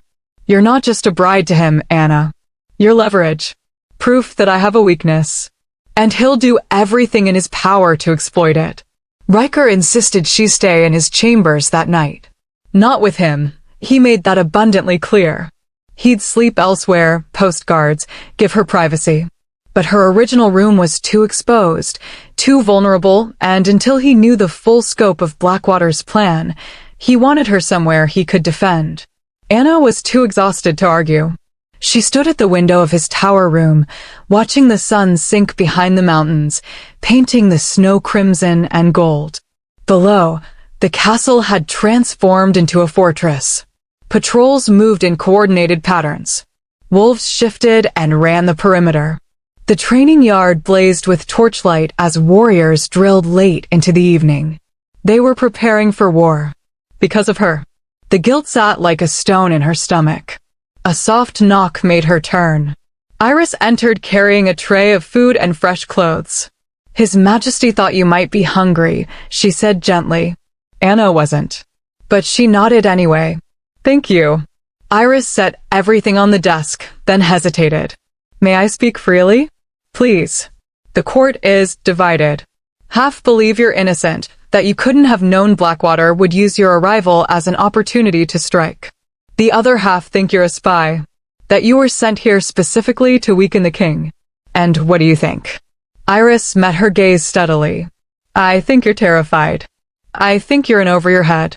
And I think if you were a spy, you'd be much better at hiding it. Despite everything, Anna almost smiled. The king has never protected anyone the way he's protecting you, Iris continued. Even before the attack. Even when it would have been easier to keep his distance. That means something. To him, and to those of us who've watched him suffer. She moved toward the door, then paused. Give him a chance, Miss Vance. Not because you owe him anything, but because whatever this bond is between you, it might be the only thing that saves both of you. She left before Anna could respond. Night fell. Anna tried to eat. Managed a few bites before her stomach rebelled. She changed into the soft cotton nightgown Iris had brought, washed her face, braided her hair. Normal things. Routine things. As if any part of her life was normal anymore. She climbed into Riker's bed because he'd insisted, and because her pride couldn't withstand another argument, and tried not to think about the fact that his scent surrounded her. That the sheets smelled like pine and smoke. That something in her chest hummed with contentment at being here, in his space, wrapped in his warmth. She hated it. Hated that her body had become a traitor. Sleep wouldn't come. She lay in the darkness, listening to the sounds of the castle settling, the distant howls of patrol wolves, the wind rattling the windows. And beneath it all, that persistent ache in her chest. It was worse tonight. Sharper. Like whatever was trapped inside her was getting impatient. Anna pressed her palm over her heart, willing it to stop. It didn't. Instead, it pulsed. Pain lanced through her ribs, sudden and vicious. She gasped, curling in on herself. Not again. Not now. But it was already building. That pressure. That presence. The thing that had been sleeping her entire life, suddenly clawing toward consciousness. She could feel it this time. Really feel it. Not just pain, but awareness. Something wild and furious and desperate, battering against the inside of her skull. Let me out. The voice wasn't hers. Wasn't quite audible. But she heard it anyway, echoing in the hollow space where a wolf should have lived. Let me out. I don't know how, Anna choked out. The presence snarled. And this time, when it pushed, something gave. Anna screamed. The door slammed open. Riker was there. She didn't know how, didn't know where he'd come from, his eyes blazing gold, his body already half-shifted. He took one look at her writhing on the bed and moved. Anna. I can't. She couldn't form words. Couldn't think past the agony ripping her apart from the inside. Riker's hands found her face, forcing her to look at him. Listen to me. Your wolf is trying to shift. You have to let her. I don't know. Stop fighting. His voice cut through the pain. Every instinct in you is trying to suppress her because that's what you've been trained to do your entire life. But you have to let go. You have to trust her. I can't. You can. His forehead pressed against hers. I know you're scared. I know it hurts. But I'm here. I won't let anything happen to you. Just breathe. Let go. And let her come. Anna sobbed. Because he was asking the impossible. Because she didn't know how to stop fighting something she'd been fighting for 22 years. But the pain was unbearable. And his hands were steady. And something in his voice, some absolute certainty, made her want to believe him. So she stopped. Stopped fighting. Stopped suppressing. Stopped trying to control something she'd never been able to control in the first place. And the thing inside her lunged. The shift was nothing like what she'd seen other wolves experience. It was violent. Excruciating. Her bones didn't just break and reform, they shattered. Her skin felt like it was being flayed away. Her vision went white with agony. She was dying. She had to be dying. Nothing could hurt this much and not end in death. But then, the pain stopped. Everything stopped. And Anna opened eyes that saw the world in shades she'd never known existed. She was standing, no, not standing. On 4 legs. Paws where her hands should have been. For covering skin. A wolf. She was a wolf. Panic hit immediately. She tried to move, to speak, and her body didn't respond the way it should. She stumbled, her legs tangling, and would have fallen if strong hands, Riker's hands, hadn't caught her. Easy, he murmured. Easy. Just breathe. You're okay. Anna's wolf vision focused on him. He was kneeling beside her, still partially shifted, his eyes glowing with pride and something else. Wonder. Look at you, he whispered. God, Anna. You're beautiful. She wanted to ask what she looked like. Wanted to know what color her fur was, what size, whether she looked like she belonged. But the exhaustion hit all at once, crashing over her like a wave. The shift reversed without warning. Bones cracking. Fur receding. And then she was human again, naked and trembling, and collapsed against Riker's chest. He wrapped his arms around her immediately, one hand cradling her head, the other pulling the blanket over her. I've got you, he murmured into her hair. I've got you. You did it. You were perfect. Anna couldn't respond. Couldn't do anything but shake and gasp and try to process what had just happened. She'd shifted. After 22 years of silence, her wolf had finally broken free. And the only reason she'd survived it was because of the man holding her like she was the most precious thing in the world. Anna woke to sunlight streaming through unfamiliar windows and a body that felt like it had been torn apart and badly reassembled. Everything ached. Muscles she didn't know she had screamed in protest when she tried to move. Her bones felt too heavy, her skin too tight, and there was a new awareness humming just beneath her consciousness, something wild and restless that hadn't been there before. Her wolf. The memory of last night crashed over her. The pain. The shift. Riker's hands steadying her, his voice guiding her through something that should have killed her. And after, her cheeks burned. After, he'd carried her to the bed, had dressed her himself in the nightgown with careful, deliberate movements, his eyes never straying, his touch clinical despite the tension in his shoulders. Then he'd pulled a chair to the bedside and sat watch until exhaustion had finally dragged her under. She didn't know if he was still there. Anna forced herself upright, biting back a groan. The room was empty now, but evidence of his presence remained, the chair still angled toward the bed, a glass of water on the nightstand that hadn't been there before, and draped over the footboard, a set of fresh clothes in her size. A note rested on top of them. You'll be sore for a few days. First shifts are always brutal. Iris will bring breakfast and something for the pain. I'll be in the war room if you need me. R. The handwriting was sharp, precise, controlled in a way that matched everything else about him. Anna's fingers traced the words, something unfamiliar tightening in her chest. A knock interrupted her thoughts. Miss Vance. Iris's voice. May I come in? Yes. Iris entered with her usual efficiency, carrying a tray laden with food and a small vial of amber liquid. Her eyes swept over Anna with practiced assessment. How do you feel? Like I was trampled by horses. That's normal. Drink this. She handed Anna the vial. It'll help with the pain and the muscle fatigue. Fair warning, it tastes like death, but it works. Anna uncorked it and immediately understood. The smell alone made her gag. But she downed it in one swallow, shuddering as it burned down her throat. Good. Iris set the tray on the desk. Now eat. Your body needs fuel to finish healing. Where's Riker? The king, Iris corrected gently, has been in meetings since dawn. The attack yesterday has complicated things. Several council members are demanding answers. Others are calling for immediate retaliation against Blackwater. She paused, her expression carefully neutral. And there are those who believe the simplest solution would be to return you to your father and end the treaty that brought you here. Anna's stomach dropped. He wouldn't. He won't, Iris said firmly. The king made his position very clear. You're under his protection. Anyone who suggests otherwise answers to him personally. She moved toward the door, then hesitated. You should know what you did last night. Shifting for the first time at your age, after years of suppression, it shouldn't have been possible. Most wolves who don't shift by 16 never shift at all. The fact that you did, that your wolf broke through whatever was holding her back. Iris met her gaze. It's proof. Of the bond. Of what you are to him.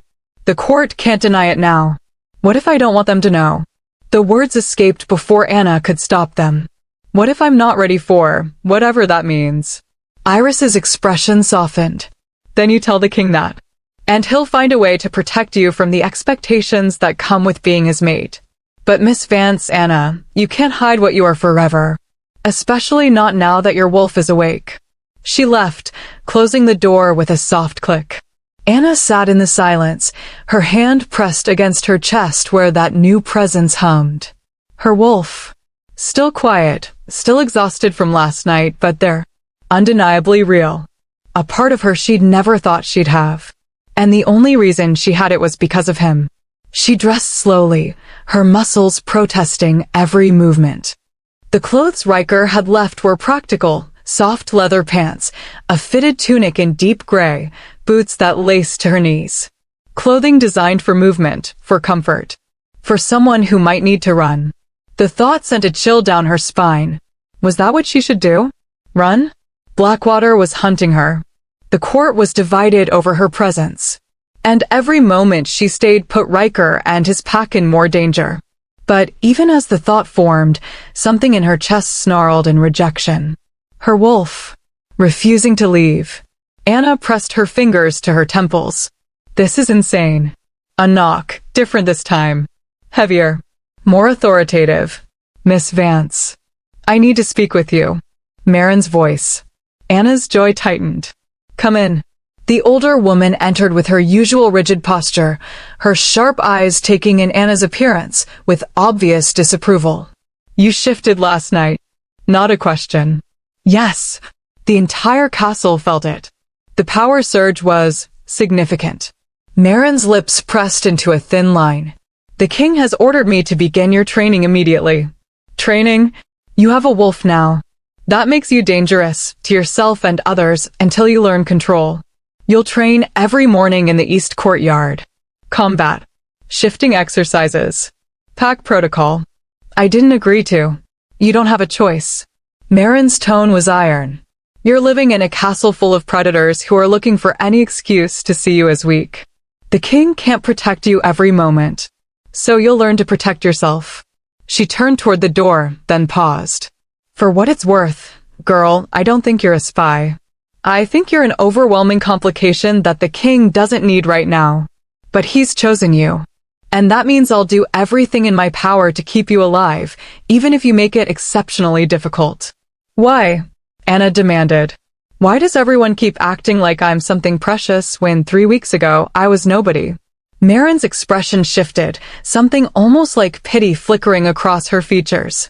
Because for the first time in 10 years, the king looks like he wants to live. And for those of us who've watched him slowly destroy himself, that's worth protecting. She left before Anna could respond. The war room was exactly what its name suggested. A massive circular chamber at the heart of the castle, its walls covered in maps marked with territories, borders, and strategic positions. A table dominated the center, surrounded by high-backed chairs occupied by wolves who radiated authority. The council. Anna stood in the doorway, her guards flanking her, and felt the weight of every gaze that turned her way. Hostile. Curious. Calculating. And at the head of the table, his expression carved from granite, sat Riker. Miss Vance, he said, his voice carefully formal. Thank you for joining us. As if she'd had a choice. She stepped forward, forcing herself to hold her head high, to meet the eyes that dissected her with predatory focus. Counsel, Riker continued, I've called Miss Vance here so you can speak your concerns directly rather than whispering them in corridors. A man to his right, older, with silver threading through his dark hair and scars crossing his face, leaned forward. With respect, Your Majesty, our concerns are simple. This woman arrived, and within days, we were attacked by a pack we've had tentative peace with for months. The correlation is impossible to ignore. Correlation isn't causation, Marcus. Perhaps not. But it's suspicious. Marcus's gaze cut to Anna. Tell me, Miss Vance. Did your father have any contact with Blackwater before sending you here? I don't know, Anna said honestly. My father didn't share his correspondence with me. Convenient. It's the truth. So you claim. A woman across the table spoke, younger, beautiful in a cold way, with white blonde hair and ice blue eyes. But you must understand how this looks. An unclaimed bride arrives. The king, who has refused all others, inexplicably accepts her. And suddenly we're under attack from wolves looking specifically for information about her. Counselor Vera, Riker's voice held warning. Tread carefully. I'm simply stating facts, Your Majesty. Facts the rest of the council is too polite to voice. Vera stood, her movements graceful and deliberate. If this woman is truly your mate, some whisper, then complete the bond. Claim her publicly. Give us reason to risk our lives defending her. The bond will be completed when she's ready. Not before. And in the meantime, another counselor, a broad-shouldered man with kind eyes. We're meant to defend someone who may not even stay? Who holds no official position in our pack? You're meant to defend her because I've ordered it, Riker said, his voice dropping to something lethal. And last I checked, my orders were still law. Silence fell. Vera smiled, sharp and knowing. Of course, Your Majesty. But laws can be reconsidered. Especially when they put the entire pack at risk for the sake of one woman. Are you questioning my authority, Counselor? I'm questioning your judgment. Vera's eyes glittered. A king who chooses his mate over his pack is no king at all. It's a lesson your father learned too late. I'd hate to see you repeat his mistakes. The temperature in the room plummeted. Riker stood slowly, his chair scraping against stone. Gold bled into his eyes, and the air pressure shifted, heavy, suffocating, dangerous. My father, he said quietly, was a tyrant who ruled through fear and cruelty. If you're comparing me to him, Counselor, perhaps you'd like to step outside, and we can discuss exactly how different I am. Vera paled. Your Majesty, I didn't mean. You meant exactly what you said. Riker's gaze swept the table. So let me be crystal clear. Anna Vance is under my protection. She will be trained. She will be defended. And she will be treated with the respect due a future queen of this pack. Anyone who has a problem with that is welcome to challenge me for leadership. He paused. Any takers? No one moved. Good. Then this meeting is over. The council filed out in tense silence. Vera shot Anna a look of pure venom before disappearing through the door. And then it was just the two of them. Riker's shoulders sagged the moment they were alone. The terrifying Alpha King dissolving into something more human, more exhausted. I'm sorry, he said quietly. You shouldn't have had to hear that. They're not wrong. Anna's voice was steady despite the trembling in her hands. I am a risk. And you're putting your entire pack in danger because of what? A bond you feel, but I'm not sure I do. A mate connection I don't understand. Riker turned to face her fully. Do you want to leave? The question hung between them. Anna opened her mouth. Closed it. Because the honest answer was complicated. Yes, she wanted to leave. Wanted to escape the danger and the politics and the impossible weight of expectations she didn't ask for. But also, no, she whispered. Riker's expression cracked. Why? Because for the first time in my life, I'm not invisible. The words tumbled out before she could stop them. Because you look at me like I matter. Because last night, when I was terrified I was dying, you held me together. And because my wolf, this thing I never thought I'd have, she doesn't want to leave you. She looked away, her cheeks burning. I don't trust this. I don't trust you. I don't even trust myself anymore. But I'm not ready to run. Not yet. Silence stretched between them. Then Riker moved. Closed the distance in 3 strides and cupped her face in his hands, gentle, reverent, like she was something infinitely precious. Then stay, he said roughly. Stay, and let me prove I'm worth the risk. Let me show you that what's between us is real. That it's worth fighting for. Anna's breath caught. And if I can't? If I decide it's too much? Then I'll let you go. His thumbs traced her cheekbones. I'll hate it. It'll probably destroy me. But I'll let you go. Because keeping you against your will would make me exactly the monster everyone fears I am. His forehead pressed against hers. But please, Anna. Please give me a chance to change your mind. And despite every logical reason she had to refuse, despite the danger and the complications and the absolute insanity of her situation, Anna found herself nodding. Okay, she whispered. Okay. Training began the next morning. Anna woke before dawn to find Marin waiting outside her door, Riker's door, technically, since she'd been sleeping in his chambers while he took a room down the hall. The arrangement felt temporary and permanent all at once, like they were both waiting for something neither could name. You have 10 minutes to dress and eat, Marin said without preamble. Then we're going to the training yard. It's barely light out. Wolves hunt at dawn. If you're going to survive here, you'll learn to function when they do. Marin's expression softened fractionally. The king requested I go easy on you for the first few days. I told him I'd consider it. I'm still considering. She left Anna to prepare. The training yard was already occupied when they arrived, a dozen wolves running drills, their movements precise and coordinated. They paused when Anna entered, their eyes tracking her with varying degrees of interest and hostility. Marin led her to a cleared section away from the others. We'll start with the basics. Shifting. You've done it once under duress. Now you'll learn to do it on command. I don't know how. That's why it's called training. Marin circled her slowly. Your wolf is awake now. She's listening. You need to learn to communicate with her. To work together instead of fighting each other. How? Close your eyes.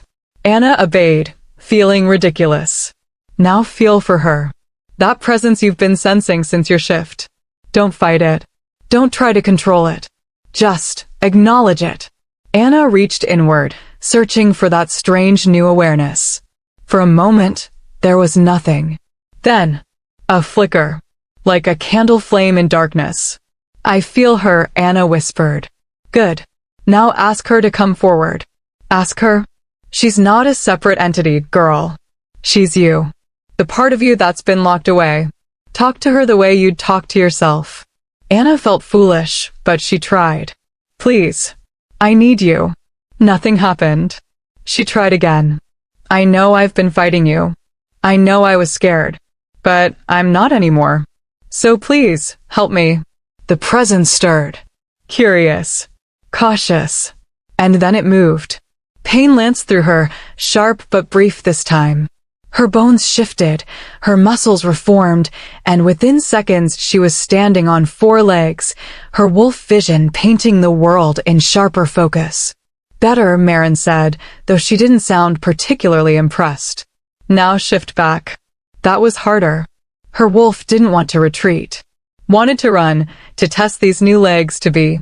But Anna coaxed her back with promises of later, of soon, and after several minutes of concentration, she was human again. Exhausted. Sweating. Triumphant. Adequate, Marin said. Again. Again? You'll shift 20 times this morning. By the end of the week, you'll do 50. By the end of the month, it'll be as natural as breathing. Anna wanted to protest. Wanted to argue that she was already exhausted, that her body couldn't take more. But Marin's expression brooked no argument. So she shifted again. And again. And again. By the time the sun had fully risen, Anna's legs were shaking and her vision swam.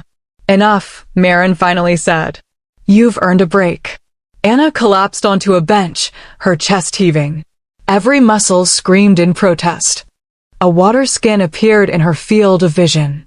She looked up to find one of the other wolves, a young woman with short dark hair and a scar bisecting her left eyebrow, offering it to her. Thanks, Anna managed, accepting it gratefully. You're doing better than expected, the woman said. Her voice was gruff, but not unkind. Most first-time shifters can barely manage 3 transformations in a row. I don't feel like I'm doing well. That's because Marin's a sadist. The woman grinned. I'm Kira. I run the patrol unit on the western border. Anna, I know who you are. Everyone knows who you are. Kira sat beside her, stretching her legs. You're the bride who made the Devil King go soft. I didn't make him do anything. Relax. I meant it as a compliment. Kira's expression grew serious. The king's been dying slowly for years. We all knew it. Watched him get more violent, more unstable, more lost. Then you show up and suddenly he's functional again. Focused. Present. She bumped Anna's shoulder lightly. So yeah, you're controversial. Some think you're a miracle. Others think you're a threat. But personally, I'm in the miracle camp. Anyone who can make that man smile, even if it's just for a second, is worth defending. Before Anna could respond, Marin's voice cracked across the yard. Vance, we're not done. Combat drills. Now. Kira winced sympathetically. Good luck. You're going to need it. Combat training was brutal. Marin didn't pull her punches, literally. She moved with lethal precision, testing Anna's reflexes, her instincts, her ability to read an opponent. Anna failed. Repeatedly. She was too slow. Too hesitant. Too human in the way she moved.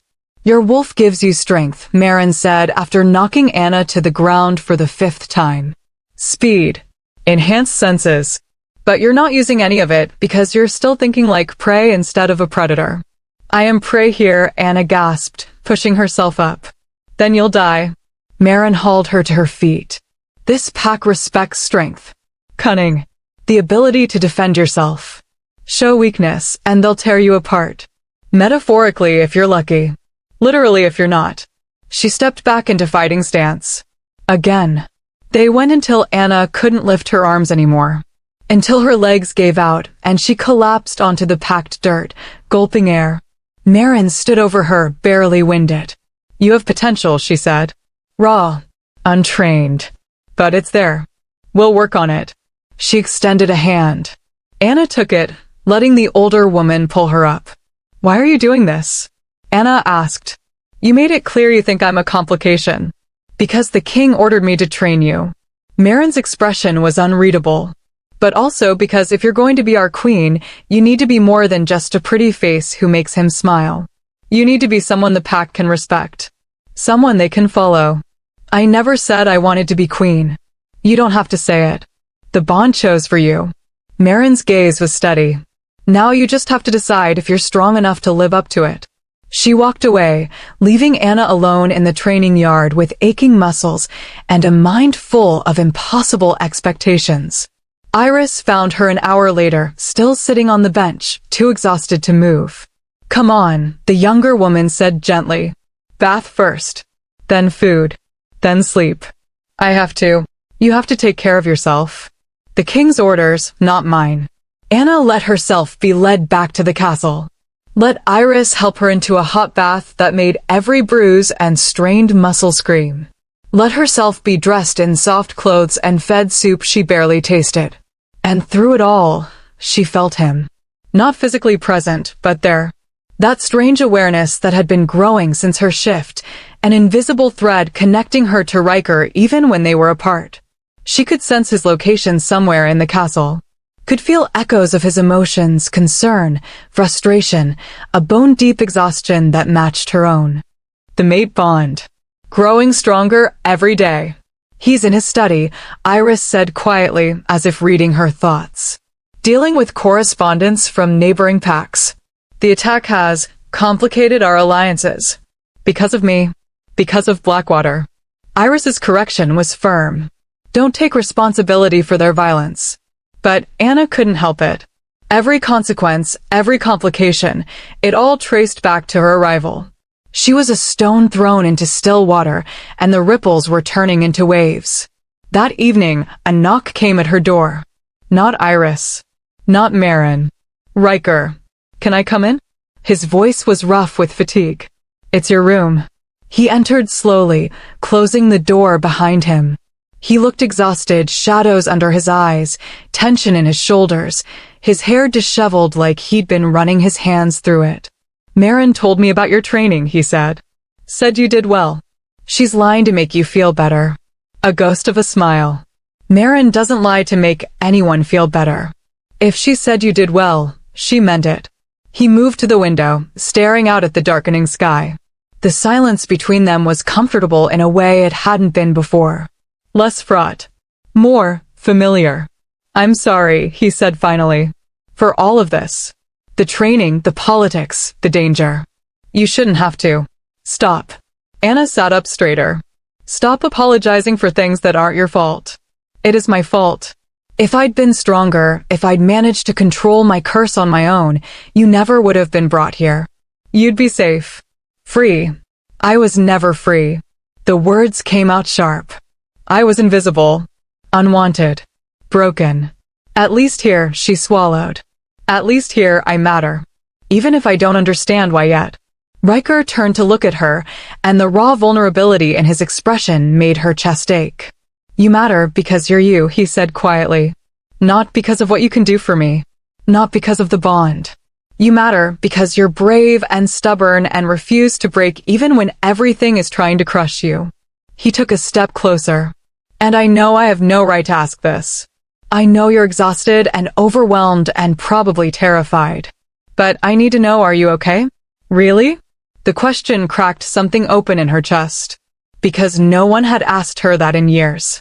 No one had cared enough to look past the surface and see the person underneath. No, she whispered. I'm not okay. I'm scared and confused, and I don't know if I'm making the right choices. But I'm also... She stopped, searching for words. I'm also more alive than I've ever been. And I don't know what to do with that. Riker closed the remaining distance between them, knelt in front of where she sat on the bed, bringing them to eye level. Then we'll figure it out together, he said. Whatever comes next. Whatever you decide. I'm here. His hand lifted, hovering near her face. A question. Anna leaned into the touch. His palm cupped her cheek, warm and steady, and something in her chest, something that had been clenched tight since the moment she'd arrived, finally began to ease. Thank you, she whispered, for not giving up on me. Never. His thumb traced her cheekbone.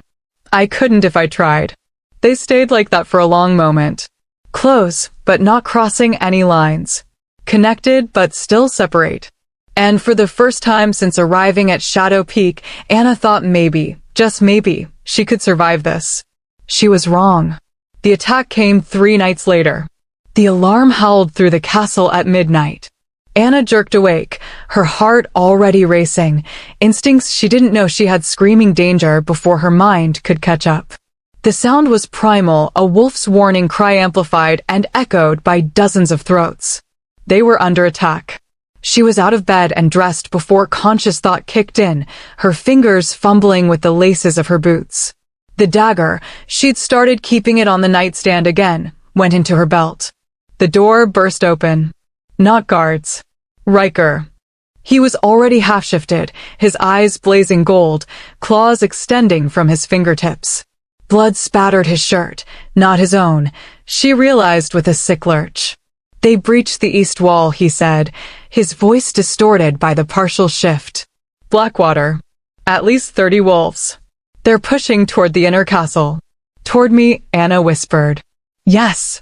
He crossed to her in 2 strides, his hands finding her shoulders. Listen to me very carefully. Marin is waiting in the north corridor with 6 guards. They're going to take you to the sanctuary. The what?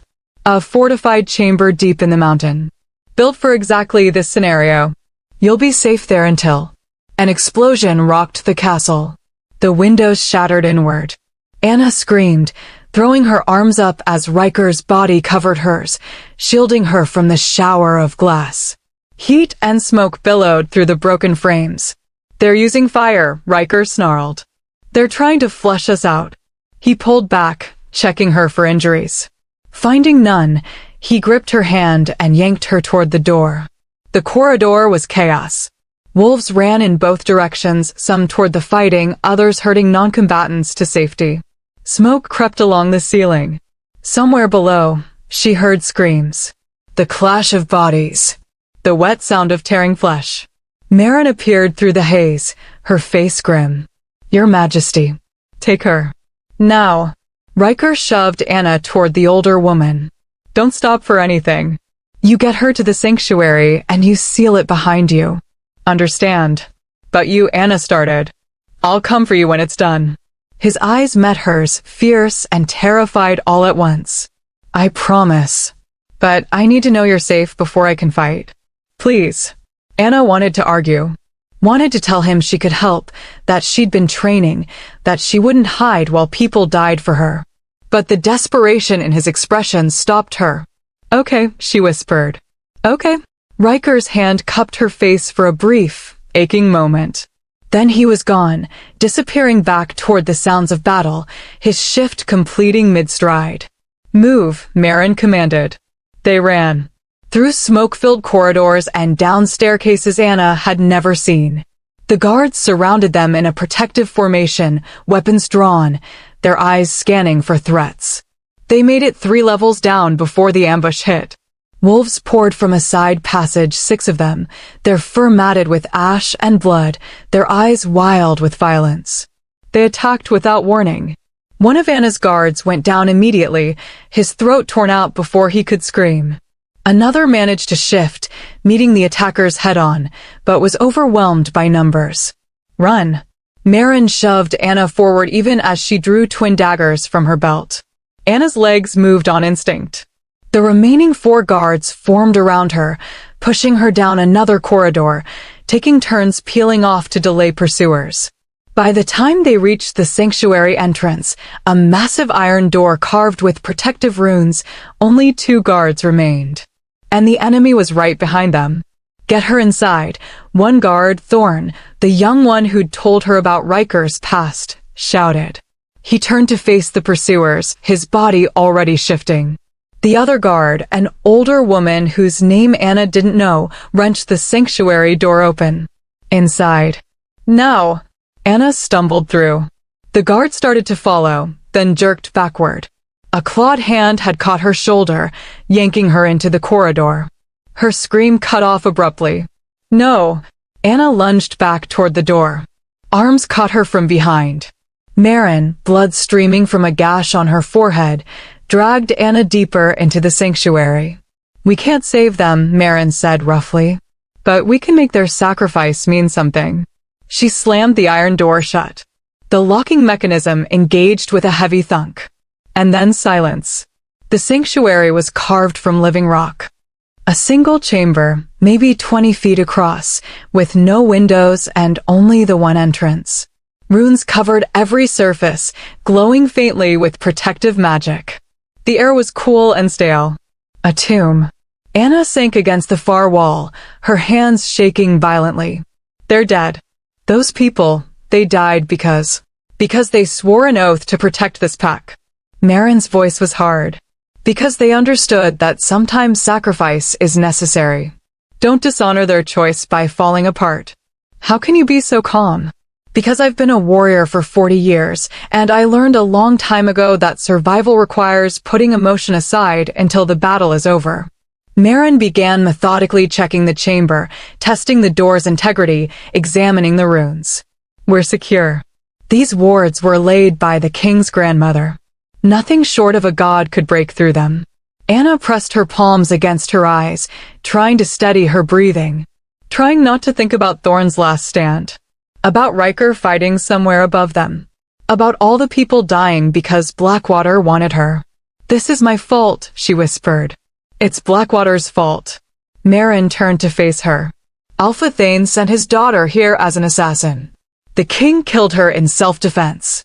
This retaliation, it's not about you specifically. You're just the excuse he's been looking for." "Then why does it feel like I brought death with me?" Marin's expression softened fractionally. "Because you have a conscience. Which is more than can be said for most people in your position." She moved to sit beside Anna, her back against the stone wall. Blood still dripped from the wound on her head, but she ignored it. "My daughter was your age when she died," Marin said quietly.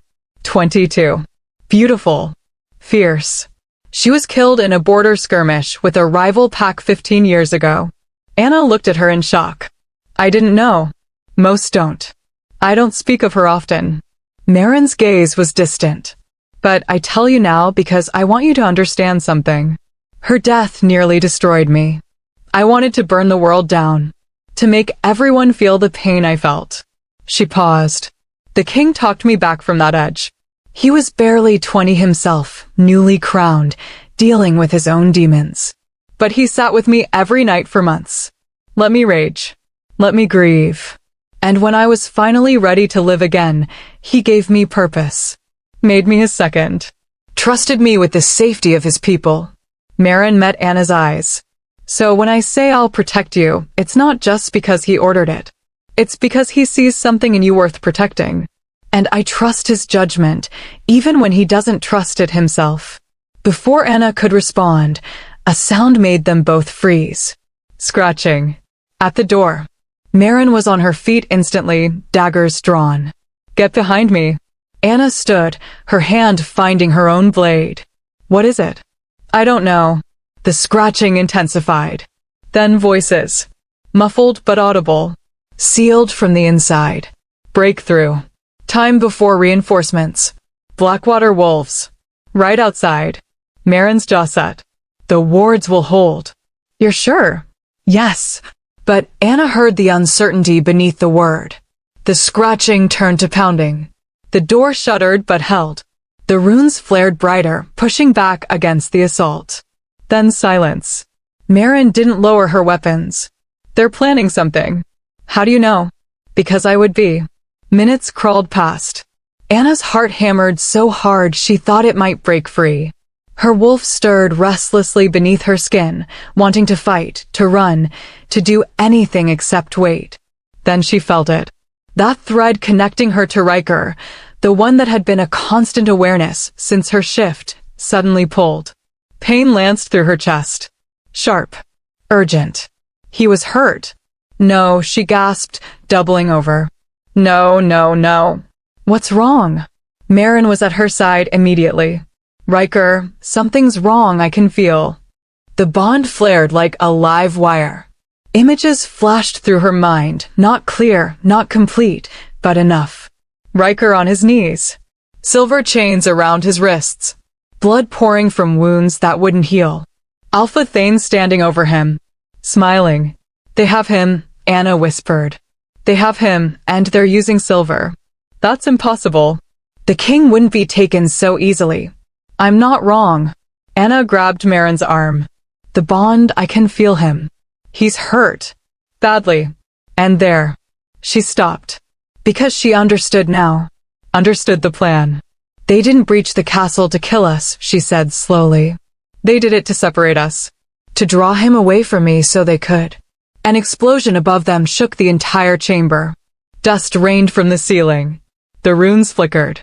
They're not trying to get in, Marin realized, horror dawning in her eyes. They're trying to collapse the tunnel. To bury us alive. Another explosion. Closer this time. The chamber shuddered. Cracks spiderwebbed across the stone. Marin lunged for the door, wrenching at the locking mechanism. Help me. Anna threw herself at the iron, pulling with strength she didn't know she had. The door groaned but didn't budge. A third explosion. The ceiling began to collapse. Move. Marin shoved Anna toward the corner farthest from the door, covering her body with her own. The world dissolved into thunder and darkness. Anna woke to pain and suffocating weight. She couldn't see. Couldn't breathe. Couldn't move. Buried. They were buried. Panic clawed at her throat. She tried to scream, but her mouth filled with dust. Tried to shift, but there was no room, no air, no. Calm. The word echoed through her mind. Not her voice. Her wolf's. Calm. Breathe. We survive. Her wolf's presence pressed forward, lending her strength. Lending her focus. Anna forced herself still. Assessed. She was pinned but not crushed. Someone was covering her. Marin's body, she realized. Shielding her from the worst of the collapse. Marin, she croaked. No response. Anna tried to move again. Managed to shift slightly, creating a pocket of air. Her fingers found Marin's throat. Pulse. Faint but there. Relief crashed through her, followed immediately by terror. They were trapped. Buried under tons of rock. Even if they survived the initial collapse, they'd suffocate or starve before anyone could dig them out. The bond pulsed again, weaker this time but still there. Riker. I'm here, she thought desperately, not knowing if he could hear her. I'm alive. Please hold on. Please. Something shifted above them. Rock grinding against rock. Then light. A small gap, no bigger than her fist, opened in the rubble. Fresh air rushed in. And through it, she heard voices. Has to be here. Keep digging. The king will have our heads if she's dead. Relief made her dizzy. Here, she screamed. We're here. The digging intensified. The gap widened. Hands reached through, shoving aside stone and debris. And finally, Kira's soot-stained face appeared. Found them, she shouted. I found them. More hands. More wolves. Working together to free them from their tomb. They pulled Anna out first. She gulped air, coughing, her entire body shaking. Then Marin, still unconscious but breathing. Kira wrapped a blanket around Anna's shoulders. Can you walk? Riker, where's Riker?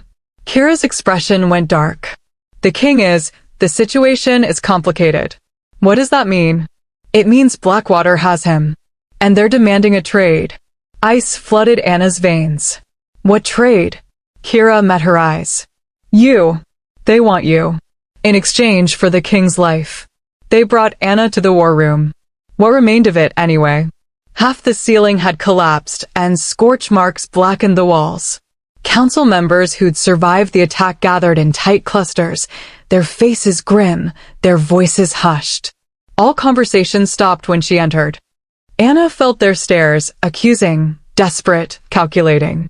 She held her head high despite the trembling in her legs, despite the dust still coating her skin, and the blood, Marin's blood, the guard's blood, drying on her hands. Counselor Marcus stepped forward. His face was haggard, a bandage wrapped around his left arm. Miss Vance, thank the moon you're alive. Where is he? Her voice came out stronger than she felt. Where's Riker? Marcus exchanged glances with the other council members. Blackwater has him in their encampment, 3 miles east. They took him during the attack, ambushed him when he was separated from his guards, fighting to reach you. Guilt twisted like a knife in her gut. We received their terms an hour ago. Marcus gestured to a piece of parchment on the table, its edges singed. They're willing to return the king unharmed in exchange for you. The trade is to take place at dawn in neutral territory. Then we make the trade, Anna said immediately. No. Vera stepped from the shadows, her ice blue eyes cold. Absolutely not. He's your king. And you're one woman. Vera's voice was sharp. A woman whose presence has brought nothing but death and destruction to our pack. The king made his choice when he accepted you. He knew the risks. So you'd let him die? Anna's hands clenched into fists. You'd abandon him? We'd honor his sacrifice. Marcus's tone was heavy. The king wouldn't want us to hand you over. It would make us look weak. It would embolden Blackwater to make more demands. This isn't about politics. Anna's voice cracked. This is about his life. Which is exactly why we can't let emotion cloud our judgment. Vera moved closer, her expression calculating. You feel the bond. We understand that. But you've been here less than 2 weeks. You don't understand pack dynamics. The moment we bow to Blackwater's demands, every enemy we have will see us as vulnerable. Then what's your solution? Anna demanded. Storm their encampment? You just lost dozens of wolves. You're injured, exhausted. We're already preparing a rescue mission, Marcus interjected. Our best warriors, strategic approach, minimal casualties. It's risky, but it's better than surrender. And if it fails? If Riker dies while you're being strategic? Silence fell. Anna looked around the room, seeing the truth in their faces. They cared about Riker, some of them at least. But they cared about the pack's survival more. And maybe they were right. Maybe that's what a good leader would do. But Anna wasn't a leader. She was just a woman who'd spent her entire life being told she was worthless, and the first person who'd ever made her feel like she mattered was dying because of her. I'm going, she said quietly. Miss Vance. I'm going, she repeated, louder this time. You can't stop me. You can plan your rescue mission, you can try to save him your way, but I'm going to that meeting at dawn. With or without your permission. You'll be killed, Vera said flatly. Or worse. Blackwater doesn't want to trade. They want to eliminate the king's mate bond. Once you're in their hands, they'll make sure he never gets you back. Then I'll fight. You've been training for less than a week. I don't care. Anna met each council member's gaze in turn. I'm not asking for your approval. I'm telling you what I'm going to do. Now you can either help me or you can stay out of my way. Marcus studied her for a long moment. Then, to her surprise, he nodded slowly. The king chose well, he said quietly. Foolishly, perhaps. But well. He turned to the others. We proceed with both plans. Prepare the rescue team as discussed. But we also provide Miss Vance with an escort to the exchange. If the trade goes wrong, and it will, our warriors will be in position to extract both her and the king.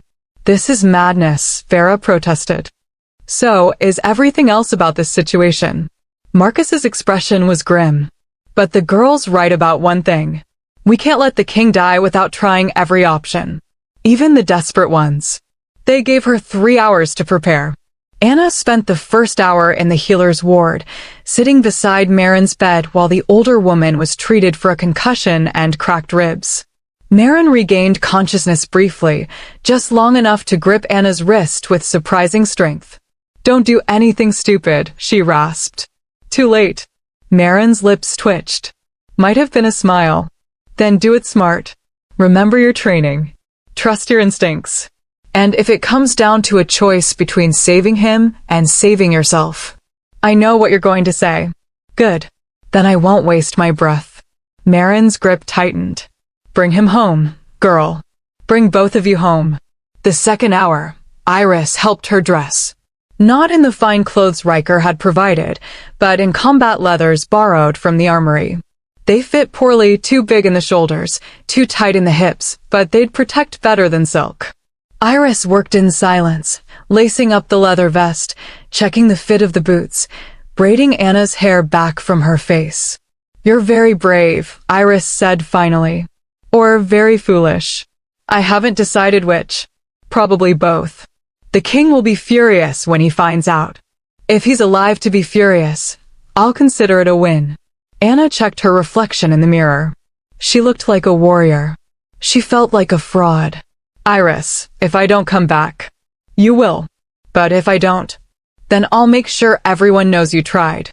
Iris's eyes were bright with unshed tears. "I'll make sure they remember you were brave."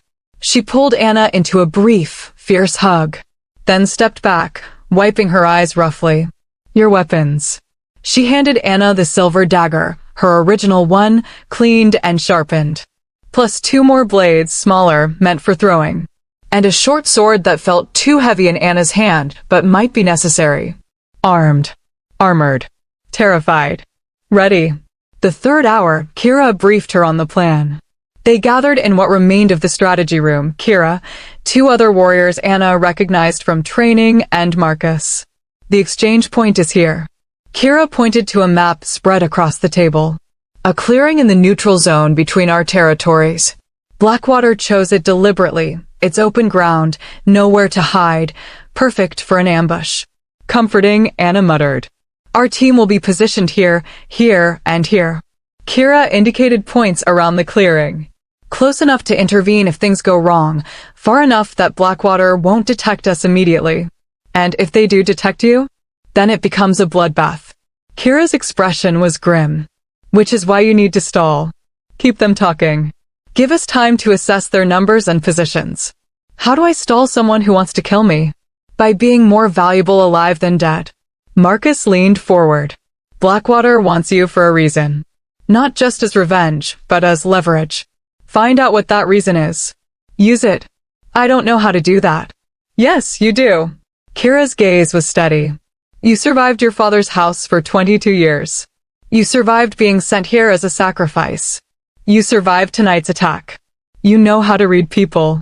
How to find their weaknesses. Now you just need to trust that skill when it matters most." One of the other warriors, a scarred man named Dax, spoke up. "Question. What if they have anti-magic wards? Something that blocks the mate bond." The room went quiet. "Then she won't be able to feel if the king is still alive," Marcus said slowly. "And we won't know if the trade is legitimate or a trap." Anna's stomach dropped. She hadn't considered that. The bond was the only thing that had kept her sane these past hours, that thin thread of awareness that told her Riker was still breathing, still fighting. If that disappeared, "I'll figure it out," she said, more confidently than she felt. "One more thing." Kira pulled out a small vial filled with dark liquid. "This is concentrated wolfsbane. Not enough to kill, but enough to incapacitate for several minutes. If you get a chance, if you're close enough to Alpha Thane, use it." Anna took the vial, tucking it carefully into her belt. "You want me to poison him?" "I want you to level the playing field." Kira's smile was sharp. "Blackwater doesn't fight fair. Neither should we." Dawn came too quickly. Anna stood in the courtyard as the sky lightened from black to gray to pale pink. Warriors assembled around her, some going to the exchange, others preparing for the rescue assault. She felt their eyes on her. Some hostile, others curious, a few grudgingly respectful. She was about to trade herself for their king.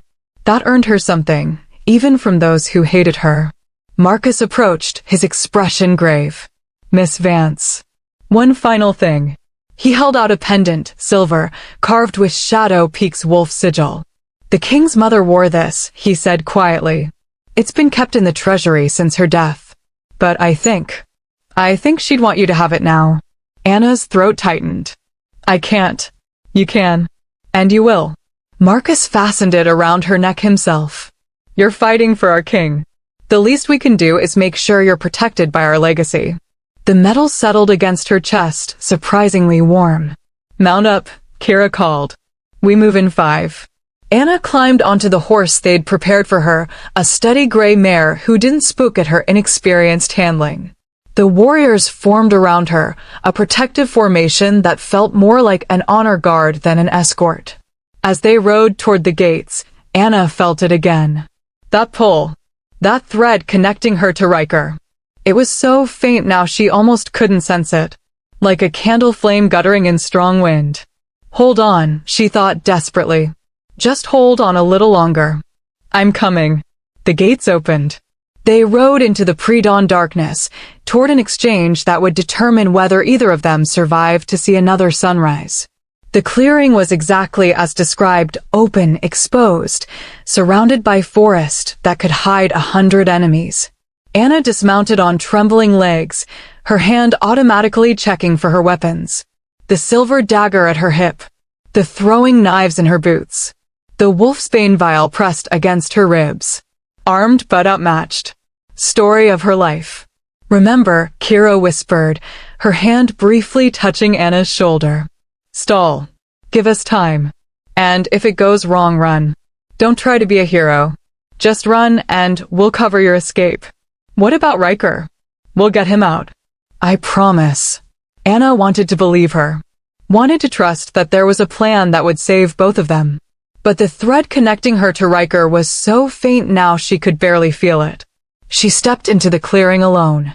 The sun crested the horizon, painting the world in shades of blood and gold. Frost crunched under her boots. Her breath misted in the cold air. And across the clearing, figures emerged from the tree line. 20 wolves. Maybe more.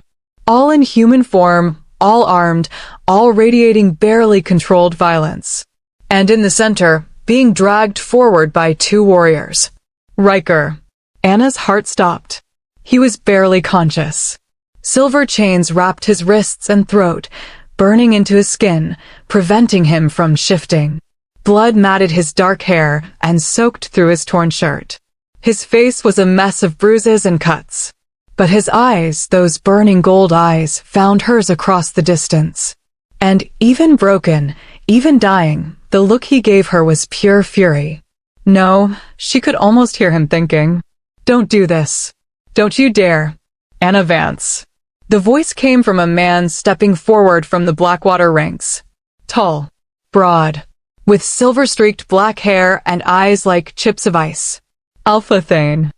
I'm impressed, he continued, his voice carrying easily across the clearing.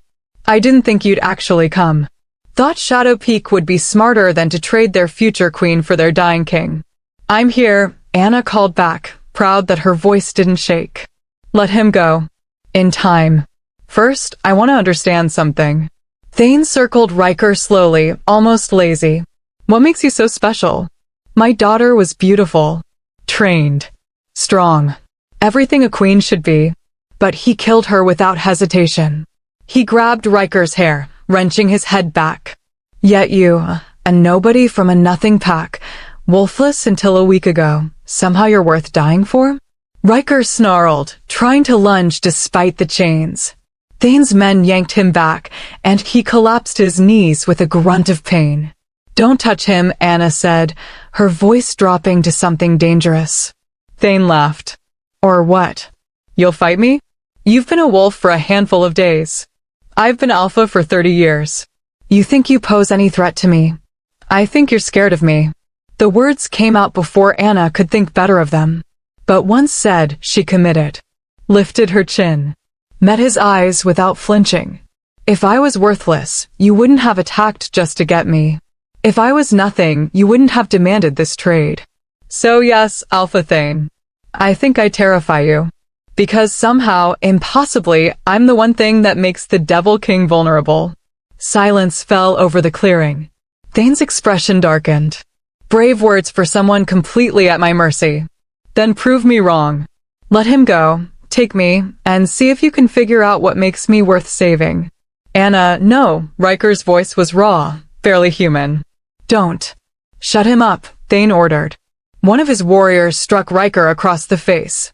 Hard enough that blood sprayed across the frost-covered ground.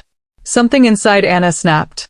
Her wolf surged forward, not a full shift, but close. Her vision sharpened. Her senses expanded. And suddenly she could smell everything. Fear from Thane's warriors. Rage from Riker. And from Thane himself. Satisfaction. Anticipation. He wanted her angry. Wanted her reckless. This was a trap. Not just to take her, but to break her.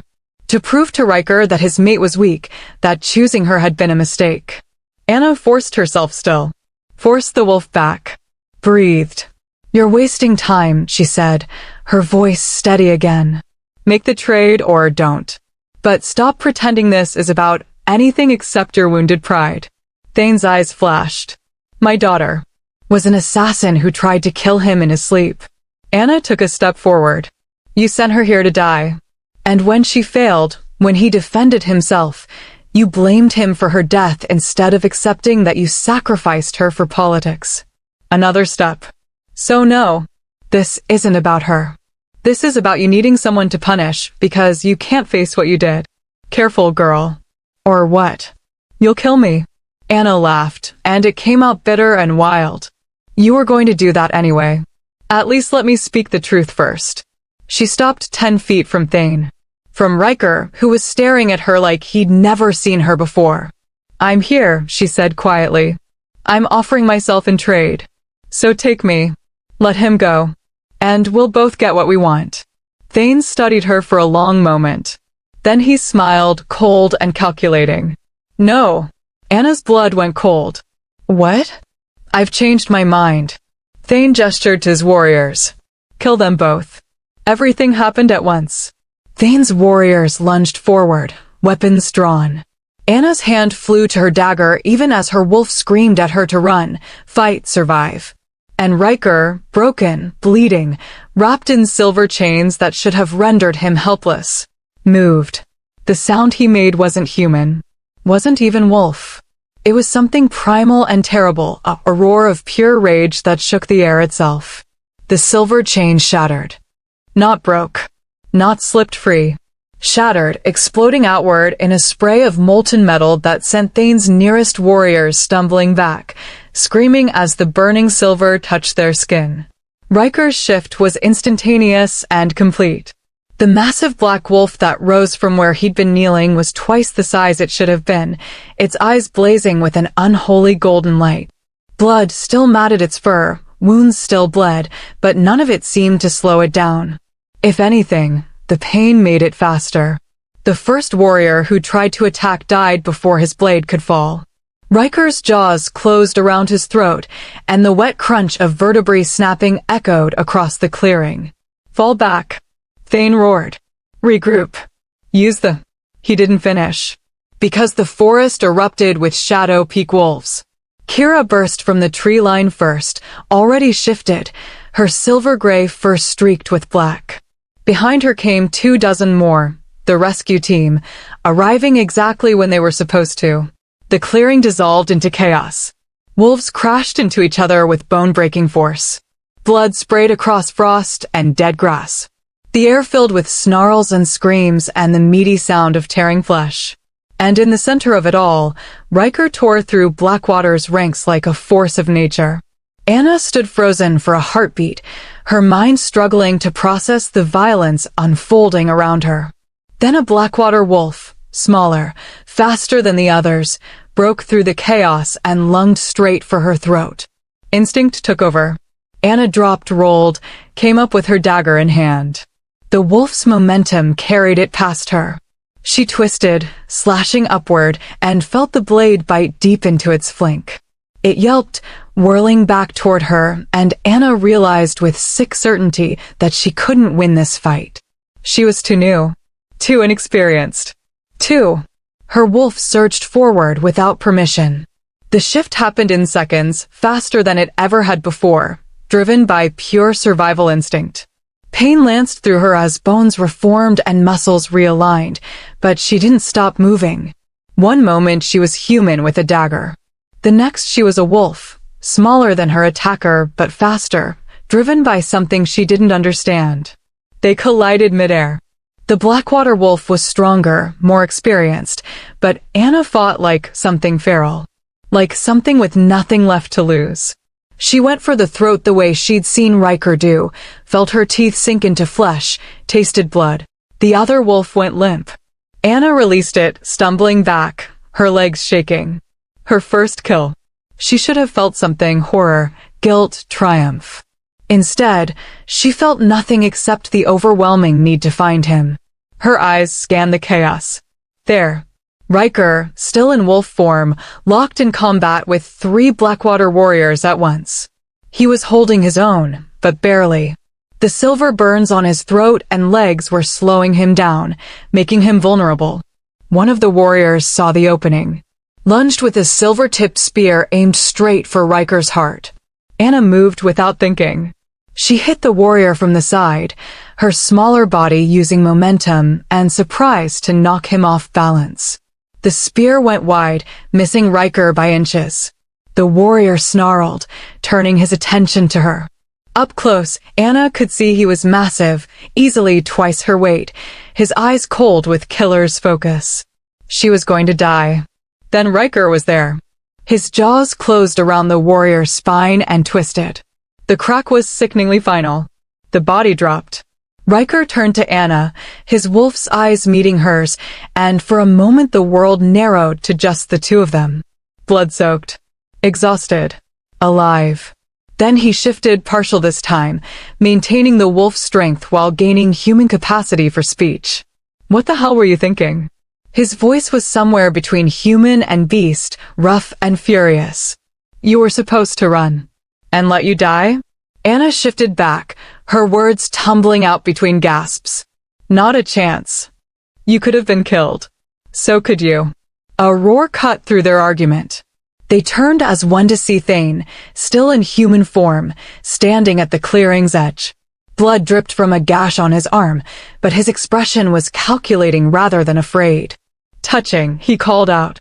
The Devil King and his little mate. Tell me, Riker, was she worth it? Worth all the wolves who died tonight defending her. Around them, the battle was ending. Blackwater was retreating, dragging their wounded with them. Shadow Peak had won barely, but the cost was evident in the bodies littering the ground. Not all of them were Blackwater. This isn't over, Thane continued. You think one battle settles the debt? My daughter is still dead. And now I have even more reason to make you suffer. His eyes found Anna. I'll be seeing you again, little wolf. And next time, there won't be an army to save you. He shifted and disappeared into the forest, his remaining warriors following. Silence rushed in. Anna's legs gave out. She would have collapsed if Riker hadn't caught her, his arms wrapping around her with desperate strength. You're insane, he said into her hair. His voice was shaking. Absolutely insane. You could have died. You should have. But I didn't. She pulled back enough to look at him. To really see him, the silver burns blistering his skin, the cuts and bruises covering every visible inch, the exhaustion in his eyes. And neither did you. That's all that matters. Everything matters. His hands cupped her face. Every choice you made that brought you here. Every moment you risked yourself for me. All of it matters, Anna, because I can't. His voice broke. I can't survive losing you. I know that makes me weak. I know it makes me a terrible king. But I don't care. I don't care about anything except keeping you alive. Anna's heart cracked open.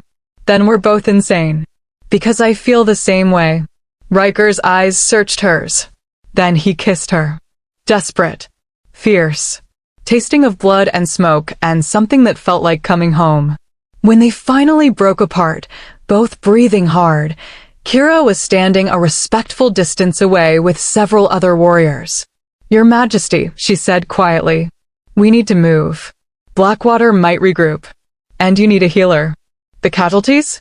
Riker's voice had shifted back to the Alpha King, controlled, commanding, despite the trembling in his hands. 5 dead. 12 wounded. 3 critically. Kira's expression was grim. But we got you both out alive. Given the circumstances, it could have been worse. 5 families without their loved ones because I was captured. Riker's jaw tightened. Because I was careless. 5 families who will be honored for their sacrifice, Kira corrected firmly. And a king who's still alive to lead them. That's what matters now. Riker looked like he wanted to argue. But he simply nodded once. Get everyone back to the castle. Prioritize the wounded. And send word, I want every pack within 2 days' ride to know what Blackwater did here. Let them choose their sides carefully. He turned back to Anna, his expression softening fractionally. Can you ride? I think so. Good. Because I'm not letting you out of my sight until we're behind castle walls. The journey back was a blur of pain and exhaustion. Anna rode beside Riker, their horses close enough that their legs occasionally brushed. Every time she swayed in the saddle, his hand shot out to steady her. Every time he winced at his injuries, she found herself reaching for him. The mate bond, which had been so faint she'd thought she might lose it forever, now burned bright and urgent between them. A constant awareness that said alive, safe, together. They'd almost lost each other. And somehow, impossibly, they'd both survived. The castle was in chaos when they arrived. Healers rushed to meet them, taking the critically wounded first. Marin appeared, against all advice, according to Iris, who followed her with exasperated protests, and began barking orders that brought structure to the confusion. Your Majesty, you need immediate attention. The wounded first, Riker said firmly. I can wait. You have silver poisoning. I said I can wait. His tone left no room for argument. Marin's eyes narrowed, but she redirected the healers. Then her gaze found Anna. And you. You're covered in blood. Most of it isn't mine. Most? Iris immediately descended, checking Anna for injuries despite her protests. You shifted twice in combat after having your first shift less than a week ago. You're lucky you didn't tear yourself apart. I'm fine. You're going to the healer ward. Now. Iris's tone brooked no argument. And this time, you're actually going to let them examine you properly. Anna looked at Riker, some irrational part of her afraid to let him out of her sight. He seemed to feel the same way. His hand found hers, squeezed once. Go, he said quietly. Get checked.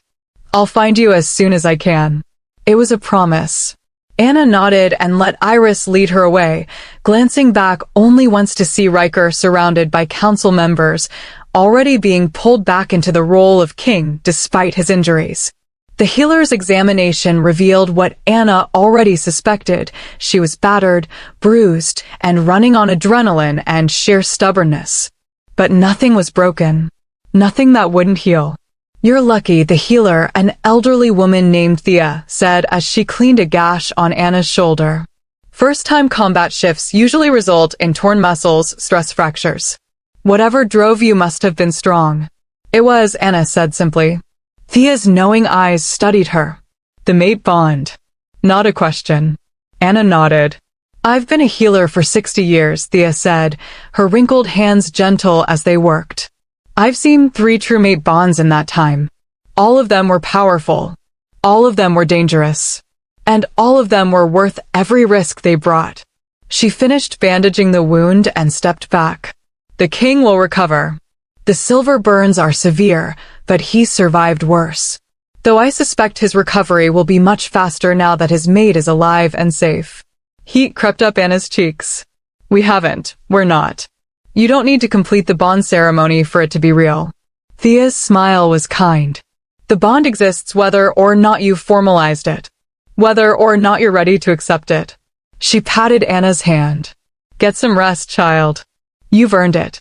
But rest didn't come. Anna paced her chambers, still Riker's chambers, technically, unable to settle. Every time she closed her eyes, she saw the battle. Heard the screams. Felt the impact of her teeth sinking into flesh. She'd killed someone today. That should bother her more than it did.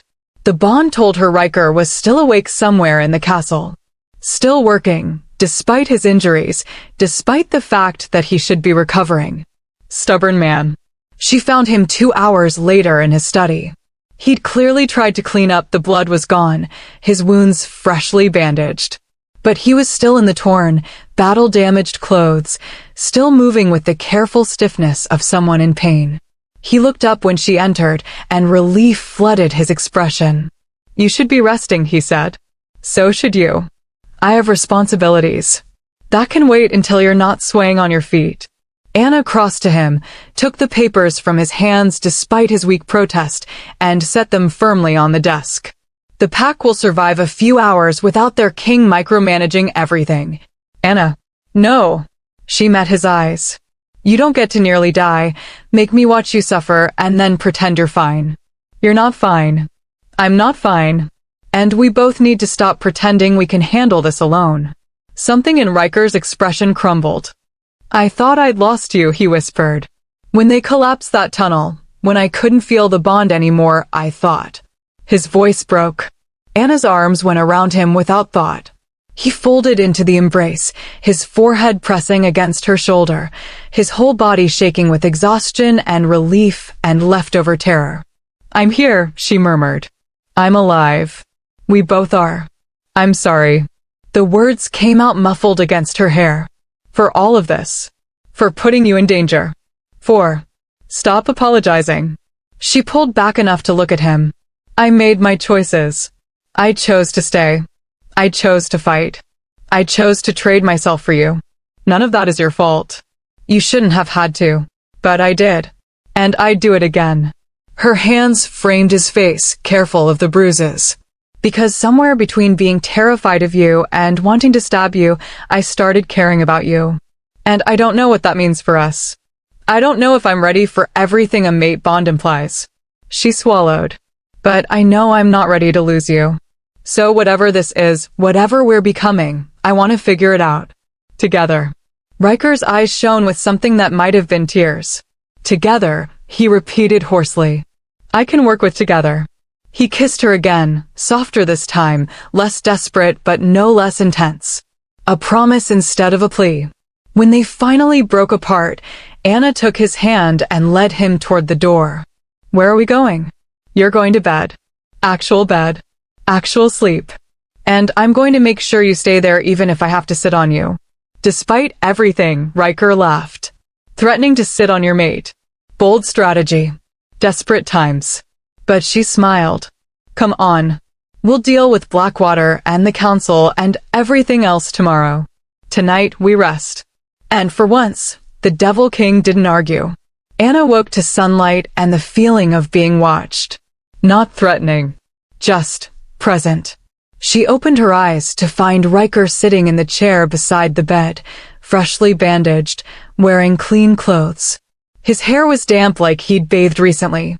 He looked almost human again, except for the silver burns still visible on his throat and the exhaustion shadowing his eyes. "How long have you been watching me?" she asked, her voice rough with sleep. "An hour. Maybe 2. No shame in his admission. "I couldn't sleep. Kept needing to check that you were still here. Still breathing." Anna sat up, pulling the blanket around herself. She was still in yesterday's clothes, blood-stained leather and torn fabric. She must look like hell. But Riker was looking at her like she was the most beautiful thing he'd ever seen. "You need to stop looking at me like that," she said quietly. "Like what?" "Like I'm something precious. Something worth dying for." "But you are." His voice was absolute. "To me you are." Anna's chest tightened. "Riker. I know." He held up a hand. "I know you're not ready to hear it. I know the bond doesn't mean instant acceptance. But I need you to understand something." He leaned forward, his eyes intense. "For 10 years, I've been slowly losing myself. Every day, my wolf got stronger, more violent, harder to control. I killed people, Anna. Good people who didn't deserve it. People who just happened to be near me when I lost control." His hands clenched. "I tried everything. Magic. Meditation. Isolation. Nothing worked. And every year that passed, I felt myself slipping further away from anything resembling human. Until I was convinced that one day soon, I'd lose control completely and massacre my own pack. But you didn't. Because you arrived. He stood, pacing to the window. The moment you walked into that throne room, my wolf went quiet. For the first time in a decade, I could think clearly. Could breathe without feeling like I was drowning in violence. He turned back to her. That's why I can't be rational about you. That's why I'd burn the world down to keep you safe. Not just because of the mate bond, though that's part of it, but because you gave me back my sanity. My humanity. My hope. Anna's throat tightened. That's a lot of responsibility to put on one person. I know. And it's not fair. Nothing about this situation is fair. He moved closer. But I need you to know what you mean to me. What you've done for me. Even if you never feel the same way. I never said I don't. Anna stopped, her cheeks heating. Riker's expression shifted. You never said you don't what? She looked away, suddenly unable to meet his eyes. I never said I don't feel the same way. I'm not good at this. At caring about people. At letting myself be cared for. Anna. My father made it very clear I was worthless, she continued, the words tumbling out. My entire life, I was told I was broken. Defective. Ashamed to the bloodline because I couldn't shift. So I learned to be invisible. To not want things. To not expect anything from anyone. Her hands twisted in the blanket. And then you show up, this terrifying, powerful alpha king who everyone fears, and you look at me like I matter. Like I'm worth something. And I don't know how to process that. I don't know how to believe it's real and not some trick or manipulation or... Riker was in front of her suddenly, kneeling beside the bed, his hands covering hers. It's real, he said fiercely. Every moment. Every word. Every time I look at you and see something worth fighting for, it's all real. And your father was a blind fool who couldn't recognize strength when it was right in front of him. His thumbs traced her knuckles. You are not broken. You are not defective. You are a woman who survived years of emotional abuse, who walked into enemy territory expecting death, who fought beside me yesterday despite having shifted for the first time less than a week ago. You are extraordinary. And the fact that you can't see that yet just means I need to spend more time proving it to you. Anna's vision blurred. I killed someone yesterday. I know. It should bother me more. I should feel guilty or horrified or... But you feel numb, Riker finished quietly. Like it happened to someone else. She nodded. That's normal. The first kill always is. The guilt comes later, if it comes at all. Some wolves never feel remorse for protecting their pack. Others carry it forever. His expression gentled. Whatever you feel or don't feel, it's valid. And I'll help you through it. Why? The question came out small. Why do you care so much? Because you're mine. Simple. Absolute. And I take care of what's mine. Before Anna could respond, a knock interrupted them. Your Majesty. Marin's voice, tight with urgency. The council is assembled. We have a situation. Riker's expression shuddered immediately. I'll be there shortly. They're requesting Miss Vance's presence as well. Anna and Riker exchanged glances. Give us 10 minutes, Riker said. Footsteps retreated. This can't be good, Anna muttered. Probably not. Riker stood, offering her his hand. But we'll face it together. Like you said, together. Anna took his hand and let him pull her to her feet. Together. She was starting to believe that might actually be possible. The war room was packed. Every council member who'd survived the attack was present, along with several high-ranking warriors and, surprisingly, a handful of wolves Anna didn't recognize. They wore different colors, different insignias, representatives from other packs. This wasn't just a council meeting. This was a summit. Riker's hand found the small of Anna's back, a steadying presence as they entered. Conversations stopped. All eyes turned to them. Marcus stepped forward. Your Majesty. Thank you for coming. I know you're both still recovering, but this couldn't wait. What's happened? Riker's voice was controlled, but Anna could feel the tension in his frame. We've received word from 4 neighboring packs. Marcus gestured to the unfamiliar wolves. All of them have been contacted by Blackwater in the past 24 hours. Alpha Thane is calling for a coalition. All packs with grievances against Shadow Peak are being invited to join forces for a united assault.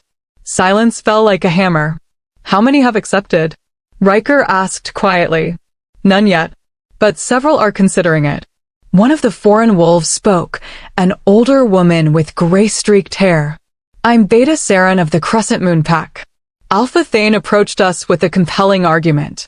He claims you've become unstable, that your mate bond has made you weak, that Shadow Peak is vulnerable. Her eyes found Anna. He's using you as proof. Says any alpha who would trade pack security for a single woman isn't fit to lead. He's not wrong. The words came from Vera. She stood near the back of the room, her expression cold. Counselor, Marcus said warningly. No. Someone needs to say it. Vera stepped forward. The king nearly died because he was protecting her. We lost 5 good wolves in the rescue. We're now facing a potential coalition war, all because one woman arrived and destabilized everything. She looked directly at Anna. I'm not saying you're to blame. I'm saying your presence makes us a target. And as long as you're here, we'll continue to be vulnerable. Vera, Riker's voice dropped to something dangerous. Let her speak, Anna interrupted quietly. She met Vera's gaze steadily. You think I should leave? I think you should consider what's best for the pack. Not what's best for you and the king. And if what's best for the pack is her staying? Riker's eyes flashed gold. If the only thing keeping me stable enough to lead is her presence, then we're already lost. Vera's tone was almost pitying. Because a king who can't function without his mate is no king at all. Murmurs rippled through the room. Some nodding. Others uncomfortable. The foreign wolves watching with obvious interest. Anna felt Riker's wolf rising, felt the temperature drop, felt the pressure build. He was about to do something violent. She stepped forward, putting herself between him and Vera. You're right, she said clearly. About some of it, anyway. My presence has complicated things. It's made the king vulnerable. It's given our enemies ammunition. Vera's expression turned triumphant. But, Anna continued, it's also done something else. It's given him control. Stability. The ability to lead without constant fear of losing himself to the beast inside. She looked around the room, meeting as many eyes as she could. I know most of you don't trust me. I know I'm unproven and controversial and probably the worst possible mate for your king. But I'm asking you to trust him. Trust that he knows what he needs. Trust that the bond between us, whatever it is, might actually be the thing that saves this pack instead of destroying it. Pretty words, Vera said coldly. But words don't win wars. No, but unity does. Anna squared her shoulders. So here's what I propose. Train me. Not just basic combat, really train me. Make me strong enough to fight beside you instead of being a liability you have to protect. Give me a month. If I prove I can be an asset instead of a weakness, I stay. If I fail, she swallowed. If I fail, I'll leave. No arguments. No drama. I'll disappear, and you can tell Blackwater I'm gone. Remove the target from your backs. Anna, no, Riker started. 1 month, she repeated, her eyes still on the council. That's all I'm asking for. Silence stretched. Then Beta Saren spoke. That's surprisingly reasonable. It's also risky, another foreign wolf added. What if Blackwater attacks before the month is up? Then we defend, Riker said, his voice hard. Like we always have. But Anna's proposal has merit. It gives the council concrete proof instead of speculation. And it gives me time to solidify our alliances. He looked at Marcus. What say you, Counselor? Marcus was quiet for a long moment. Then he nodded slowly. I support the proposal. 1 month of intensive training. At the end, we evaluate. Fairly and honestly. I also support it, Kira called from the side of the room. The girl fought well yesterday. With proper training, she could be formidable. Others began voicing agreement. Not all, Vera remained stubbornly silent, but enough that the tide shifted. Then it's decided, Riker said. Miss Vance will undergo accelerated combat training under Marin's supervision. At the end of 1 month, the council will vote on whether she stays or goes. His eyes found Anna's, and the pain in them made her chest ache. But he nodded once, accepting her choice even though it was killing him. The meeting dissolved shortly after. The foreign wolves left to take word back to their packs. The council dispersed to handle the 100 tasks that came with preparing for potential war. And Anna stood in the emptying room, wondering what the hell she'd just committed herself to. Riker approached slowly. That was either the bravest or most foolish thing you've ever done. Probably both. She tried to smile. I'm getting good at that. Anna, his voice cracked. You didn't have to do this. Didn't have to put yourself on trial for. Yes, I did. She met his eyes. Because Vera was right about one thing. As long as I'm a liability, your pack is vulnerable. But if I can prove I'm worth keeping, if I can become someone they respect instead of resent, then maybe we actually have a chance. And if you can't? If at the end of the month they vote for you to leave, Anna's throat tightened. Then I'll go. Because I won't be the reason your pack falls. I won't let you. You'll have to. She stepped closer, her hand finding his chest, feeling his heart racing beneath her palm. Because if it comes down to choosing between me and your people, you have to choose them. That's what being a good king means. I don't want to be a good king if it means losing you. Then we make sure it doesn't come to that. She rose on her toes, pressing a soft kiss to his jaw. We have a month. Let's make it count. Training began the next morning. And if Anna thought Marin had been brutal before, she'd severely underestimated what accelerated combat training actually meant. They started at dawn and didn't stop until well after dark. Shifting drills until Anna's bones felt like they were made of broken glass. Combat practice against opponents who didn't hold back. Strategy lessons. Pack hierarchy education. How to read an enemy. How to exploit weaknesses. How to kill efficiently. By the end of the first week, Anna could barely move. Every muscle screamed. Every joint ached. She collapsed into bed each night too exhausted to do anything except sleep. But she was getting stronger. Faster. More confident in her wolf form. Marin pushed her relentlessly, but not cruelly. And slowly, grudgingly, the older woman's expression began to shift from disapproval to something that might have been respect. You're not completely hopeless, Marin said at the end of week 2, after Anna had successfully defended against 3 opponents at once. Still reckless. Still too hesitant to commit to killing strikes. But you're learning. It was probably the closest thing to a compliment Anna would ever get from her. Riker attended every session he could, standing at the edge of the training yard, watching with an intensity that made Anna hyper-aware of his presence. Sometimes he'd step in to demonstrate a technique. Sometimes he'd spar with her himself, his movements careful not to hurt her but rigorous enough to push her limits. And every night, after training ended, they'd find each other.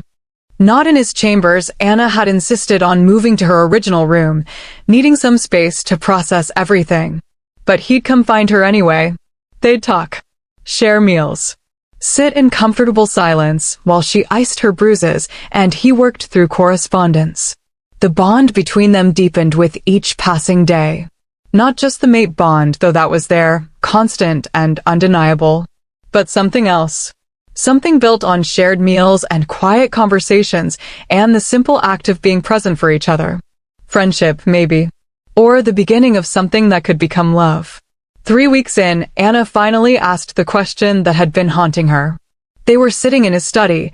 She'd given up pretending she didn't want to be near him, and she was supposed to be reviewing combat strategies. But her mind kept drifting. Riker? He looked up from his papers. Why was my wolf suppressed? His expression shifted. You don't know. No one ever told me. My father just said I was defective. But you said someone did it. That it wasn't natural. Riker set down his pen carefully. You really don't remember?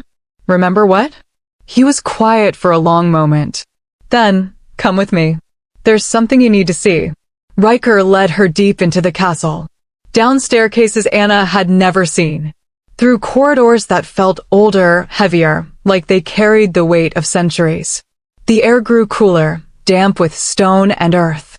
Where are we going? Anna asked. The archives. There are records here dating back to the founding of Shadow Peak. And some that predate even that. They reached a massive door carved with symbols Anna didn't recognize. Riker pressed his palm against it, and magic flared, recognizing his blood, his authority. The door swung open with a groan. Inside was a library like nothing Anna had ever seen. Floor-to-ceiling shelves packed with books, scrolls, tablets. Some looked ancient enough to crumble at a touch. Others glowed faintly with protective spells. The scent of old paper and magic saturated the air. "This is where we keep our most sensitive records," Riker said quietly. "Pack histories. Bloodline documentation. Treaties and oaths that can never be broken." He moved through the stacks with obvious familiarity, his fingers trailing along spines until he found what he was looking for.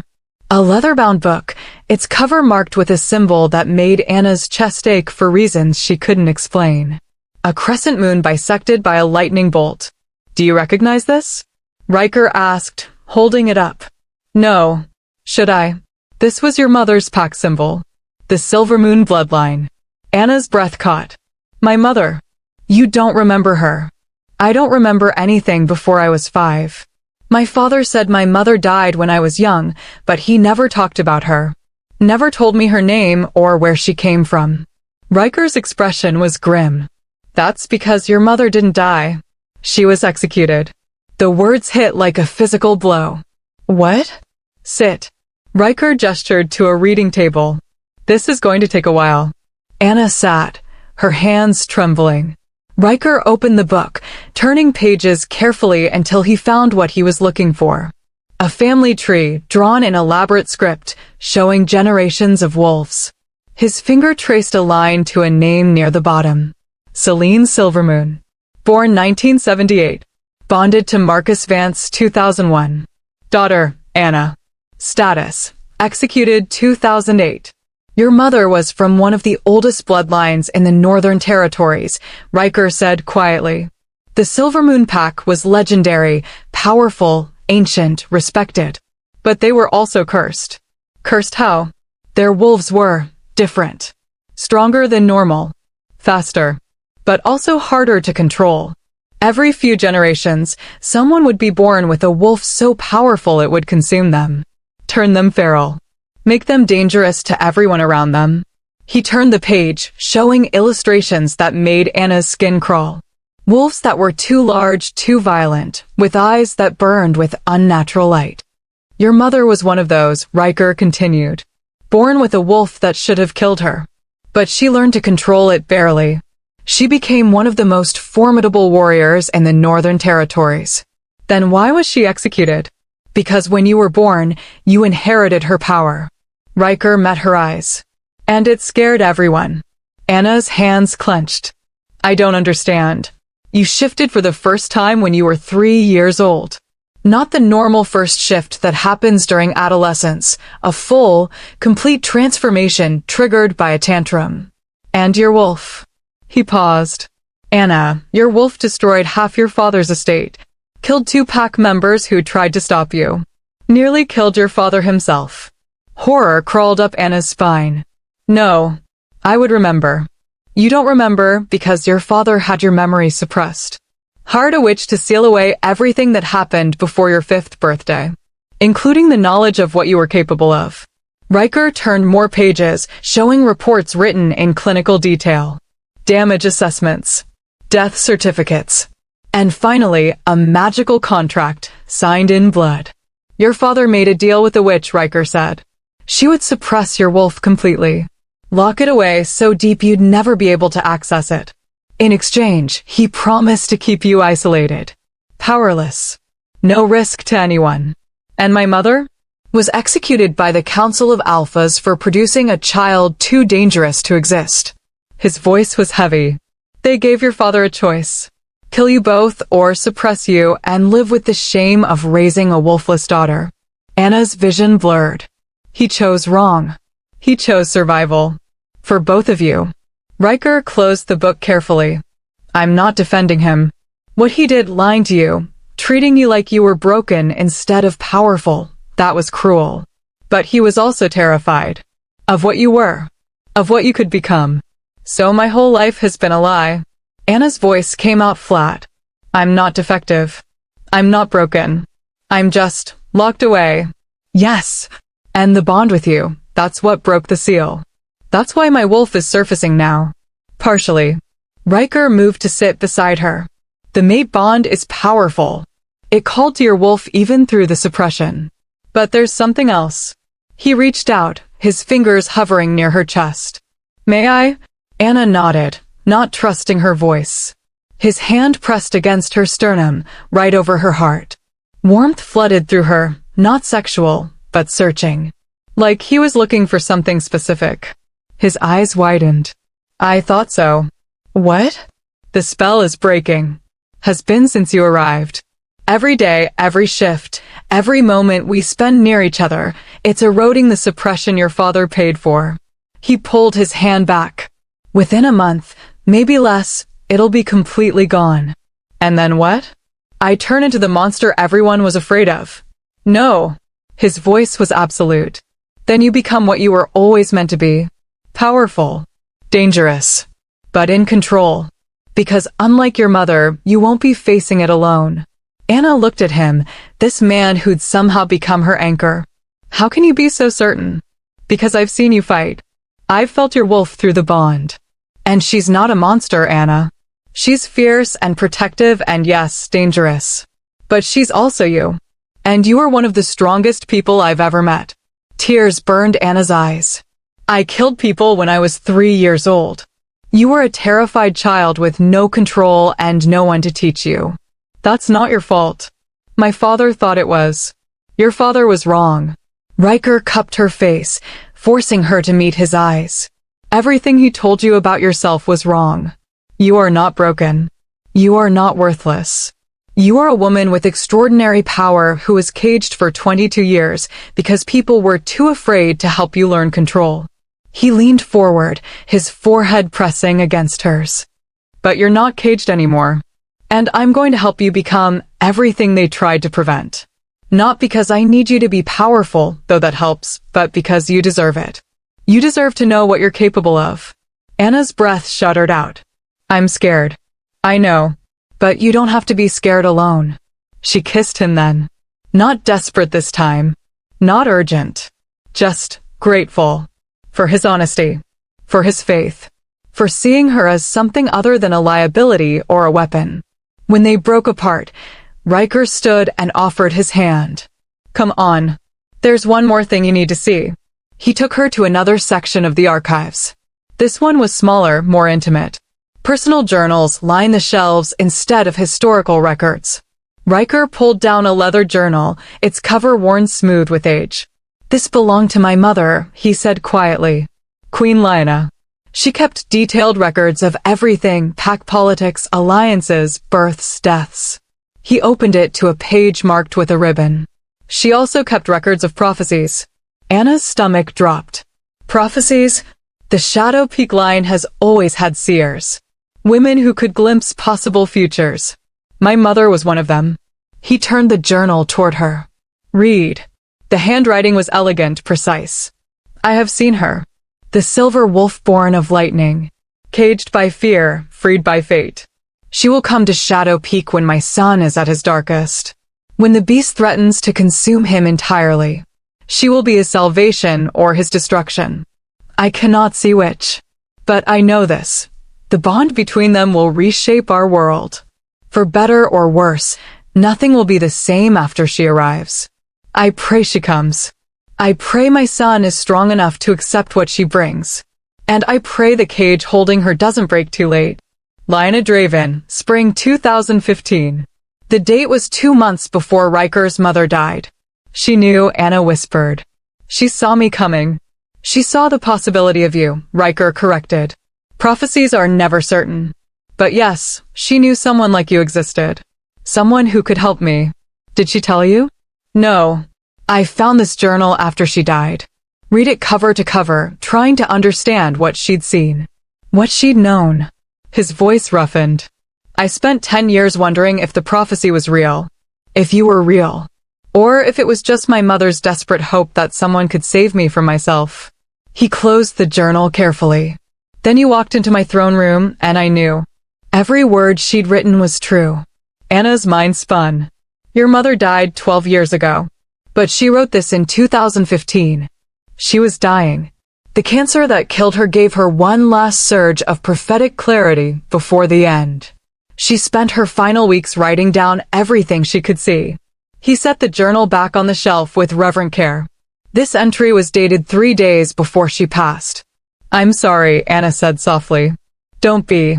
She gave me hope when I had none left. Told me to hold on. That salvation was coming, even if it took years. His eyes found hers. She was right. I'm not anyone's salvation. You're mine. Simple. Absolute. And maybe that's selfish. Maybe I shouldn't put that weight on you. But it's the truth. Anna didn't know what to say to that. So instead, she asked, what happens when the suppression breaks completely? When my wolf is fully free? I don't know, Riker admitted. But we'll face it together. And if your wolf is as powerful as the records suggest, we'll make sure you have control before that happens. And if I don't? If I lose control like my mother did, then I'll be there to pull you back. His hand found hers. The same way you pulled me back yesterday. The same way you've been pulling me back since the moment we met. That's a lot of faith to put in someone you barely know. I know you better than you think. His thumb traced circles on her palm. I know you're brave enough to face impossible odds. Strong enough to keep fighting even when you're terrified. Compassionate enough to feel guilty about deaths that weren't your fault. He pulled her closer. And I know that whatever your wolf is, whatever power you're carrying, you won't let it control you. Because you're too stubborn to be controlled by anyone or anything. Despite everything, Anna smiled. You're insane. Probably. He smiled back. But I'm your kind of insane. Yeah, she whispered. You are. They stayed in the archives for hours. Riker showed her more records. Her mother's history. The Silver Moon bloodline. Stories of other wolves who'd struggled with power too great to control. Some had succeeded. Others had been destroyed by it. The common thread among those who'd survived, they'd had someone to anchor them. Someone to pull them back when the power threatened to consume them. That's what the mate bond does, Riker explained. It creates a tether. A lifeline. When your wolf threatens to overwhelm you, you can follow the bond back to me. Use my presence to ground yourself. That's what you do, Anna realized. When your wolf tries to take over, you use the bond to me. Yes. Though I didn't understand that's what I was doing at first. I just knew that thinking about you, focusing on your scent, your voice, it helped. Pulled me back from the edge. So we're anchoring each other. In a way, yes. He closed the last book they'd been reading. Which is why the bond is so important. Why it's not just about attraction or political alliance. It's about survival. For both of us. Anna absorbed that. No pressure. Riker laughed, actual, genuine laughter that transformed his face into something young and almost carefree. No pressure at all. They returned to the upper castle as night fell. Marin was waiting in the corridor outside Anna's chambers, her expression unreadable. Your Majesty. Miss Vance. The final evaluation has been scheduled. Anna's stomach dropped. Already? But the month isn't up for 3 more days. The council voted to move it up. They want to make a decision before Blackwater makes another move. Marin's gaze was steady. You'll be tested tomorrow at dawn. Combat trials against multiple opponents. Strategy assessment. And a formal vote by the full council. That's not enough time. You're as ready as you're going to be, Marin interrupted. Not unkind, just factual. You've made remarkable progress in 3 weeks. Either it's enough, or it isn't. We'll find out tomorrow. She turned to leave, then paused. For what it's worth, I'll be voting in your favor. You've earned that much. She disappeared down the corridor. Riker pulled Anna into his arms immediately. It's going to be fine. You don't know that. I know you. I know how hard you've worked. How much you've improved. His hand cupped the back of her head. You're going to walk into that evaluation tomorrow and prove to every single one of them that you belong here. And if I don't? Then I'll find another way to keep you safe. Another way to make this work. His voice dropped. I'm not losing you, Anna. Not to the council's vote. Not to Blackwater. Not to anything. Anna wanted to believe him. Wanted to trust that determination and love, because that's what this was, even if neither of them had said it out loud, would be enough. But she'd learned a long time ago that wanting something didn't make it real. So instead of arguing, she kissed him. Poured everything she couldn't say into the press of her lips against his gratitude and fear and hope and something that felt dangerously close to love. When they finally broke apart, both breathing hard, Riker rested his forehead against hers. "Get some sleep," he murmured. "You'll need your strength tomorrow. Will you stay?" The words escaped before she could stop them. "Just stay. I don't want to be alone tonight." Riker's eyes searched hers. Then he nodded. "Always."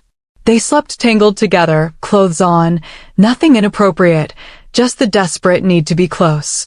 To feel each other breathing. To know that right now, in this moment, they were both alive and safe. Tomorrow would bring trials and votes and potential heartbreak.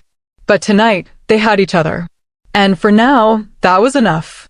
Dawn came too quickly. Anna woke to Riker's arms around her, his chest pressed against her back, his breath warm against her neck. For a moment, one perfect, stolen moment, she let herself pretend this was normal. That they were just two people who'd chosen each other, not a cursed king and a woman fighting to prove she deserved to exist. Then reality crashed back in. Today was the evaluation. Today, the council would decide if she was worth keeping or if she'd become just another casualty of politics and fear. "You're thinking too loud," Riker murmured against her hair. "Sorry. Don't be." He pulled her closer. "Just breathe. You've got this. You have entirely too much faith in me." "No such thing." He pressed a kiss to her shoulder. "Now come on.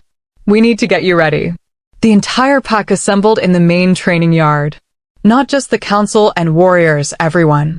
Hundreds of wolves lined the perimeter, silent and watchful. Some were there to support Anna. Others clearly hoped to watch her fail. And standing in the center of it all, waiting with weapons and grim expressions, were her opponents. 5 of Shadow Peak's best warriors. Including Kira, who gave Anna an apologetic shrug. "Orders. I'm supposed to fight like I mean it." "I wouldn't expect anything less," Anna said, her voice steadier than she felt. Marin stepped forward, addressing the crowd. "The evaluation will proceed in 3 parts. First, combat trial. Miss Vance will face 5 opponents simultaneously. She must demonstrate tactical thinking, combat proficiency, and the ability to work with her wolf." Murmurs rippled through the crowd. Second, strategic assessment.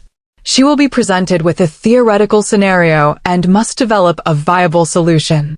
Third, the formal council vote, taking into account all observed data. Marin's eyes found Anna's. "Miss Vance, are you ready?" No, she wasn't ready. She was terrified and exhausted, and 3 weeks of brutal training felt woefully inadequate for what she was about to face. But she lifted her chin and said, "Yes." "Then take your position." Anna moved to the center of the yard. The 5 warriors spread out around her, Kira to her left, 3 others she'd trained with occasionally, and 1 she didn't recognize. A massive man with scars covering his arms and a cold, assessing gaze. That one would be the real threat. "Combat begins on my mark," Marin announced. "Miss Vance, you may shift at any time. Lethal force is not authorized, but serious injury is expected. Do you understand?" "Yes." "Warriors, your objective is to incapacitate her within 10 minutes. Any means necessary short of killing." "Understood." A chorus of affirmatives. Anna's heart hammered. Her wolf stirred beneath her skin, eager and ready. Not afraid, excited. That was new. "Begin." They attacked as one. Anna shifted immediately, the transformation faster now, smoother, her body remembering the shape it was supposed to take. She dodged the first strike, felt claws whistle past her muzzle, and countered with her own attack toward the nearest opponent's flank. Contact. Her teeth found flesh. Not deep, just enough to draw blood and prove she could. The warrior yelped and fell back. For left. Kira came at her from the side, a feint, Anna realized. The real attack was from behind. She spun, used her smaller size to duck under the massive warrior's swing, and raked her claws across his calf. He barely flinched. Wrong choice. He was too big, too strong for minor injuries to slow him down. Anna shifted strategy. Stopped trying to fight them individually and started moving. Using speed instead of strength. Keeping them off balance. Making them get in each other's way. It almost worked. Then the massive warrior grabbed her by the scruff and threw her. Anna hit the ground hard enough to see stars. Her wolf yelped in pain and shock. She scrambled to her feet, but too slow. 3 warriors piled on top of her. Weight. Claws. Teeth. Pain lancing through her shoulder, her leg, her ribs. No. Her wolf snarled. Not in fear. In fury. Power surged through Anna, more than she'd felt before, hotter and wilder. The suppression breaking, she realized distantly. The spell cracking under pressure. She'd been trying to control this. Trying to be careful. Fuck careful. Anna pushed. The warriors on top of her went flying, literally thrown several feet by the force of power erupting from her wolf.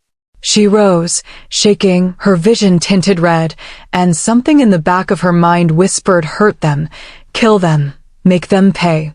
No. Riker's voice. Not allowed, through the bond. Steady and firm, and there. You're in control. Not the wolf. You. Anna dragged herself back from the edge. The red faded from her vision. The bloodlust receded, not gone, but manageable. She was still in the fight. Still being evaluated. Focus. The warriors were regrouping, eyeing her warily now. They'd felt that surge of power. Knew she was more dangerous than they'd expected. Good. Anna shifted back to human, a risky move, leaving herself vulnerable, but it let her think clearly. Kira, she called. Left flank, 3 seconds. Kira's eyes widened. Then, impossibly, she grinned and shifted her position exactly where Anna had indicated. The other warriors saw it. Tried to compensate. But they were thinking like individuals, not like a coordinated unit. Anna shifted again and attacked. Not randomly. Strategically. She went for the massive warrior first, not to take him down, but to drive him toward where Kira was waiting. The two collided, tangling, giving Anna an opening to dart past and take out one of the others with a precise strike to the back of the knee. 2 down.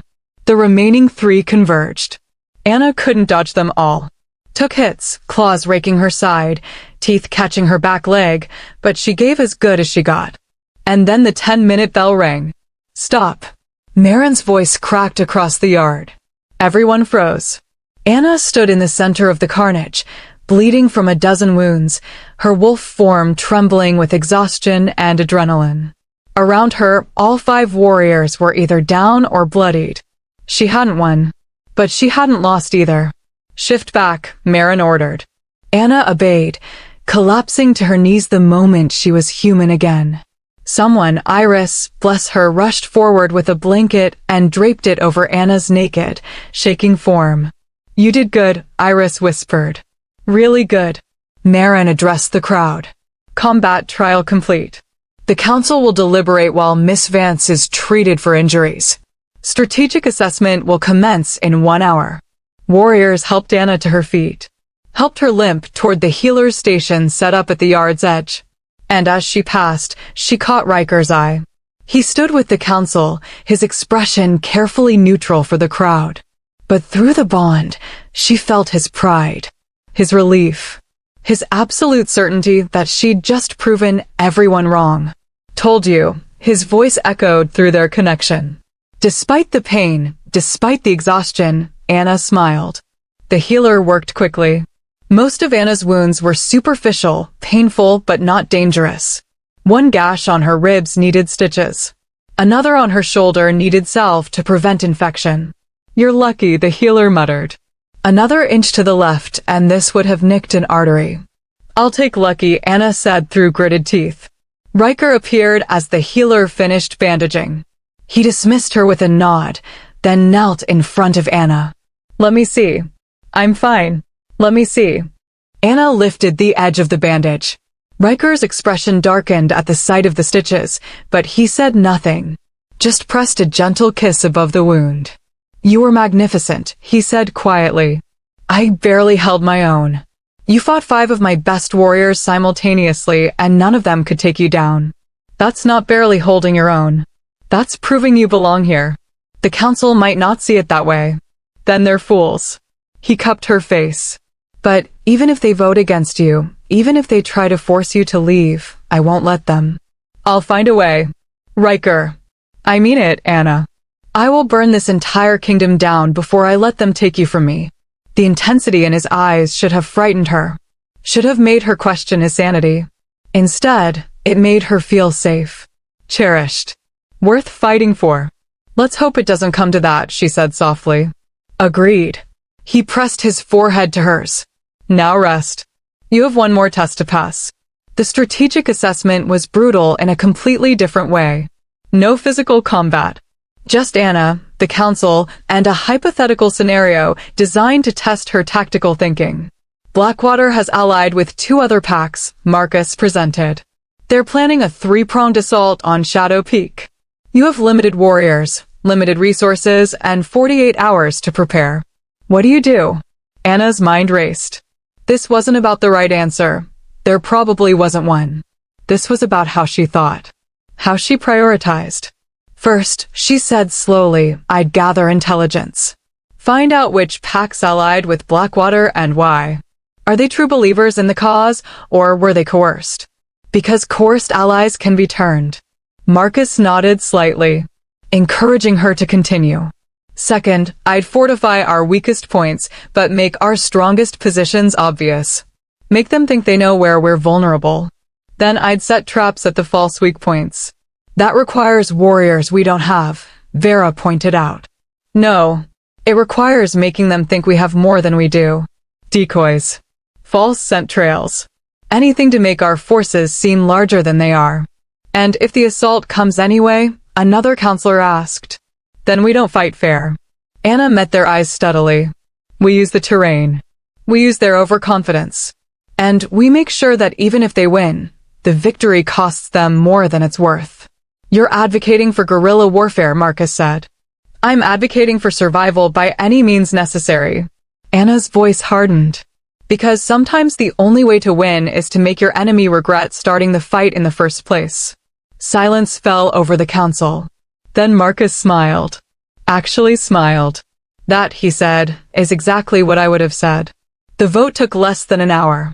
Anna wasn't allowed in the room while they deliberated. She paced outside the council chamber, Riker beside her, both of them too tense to speak. Finally, the doors opened. Marcus emerged first, his expression carefully neutral. Miss Vance. Your Majesty.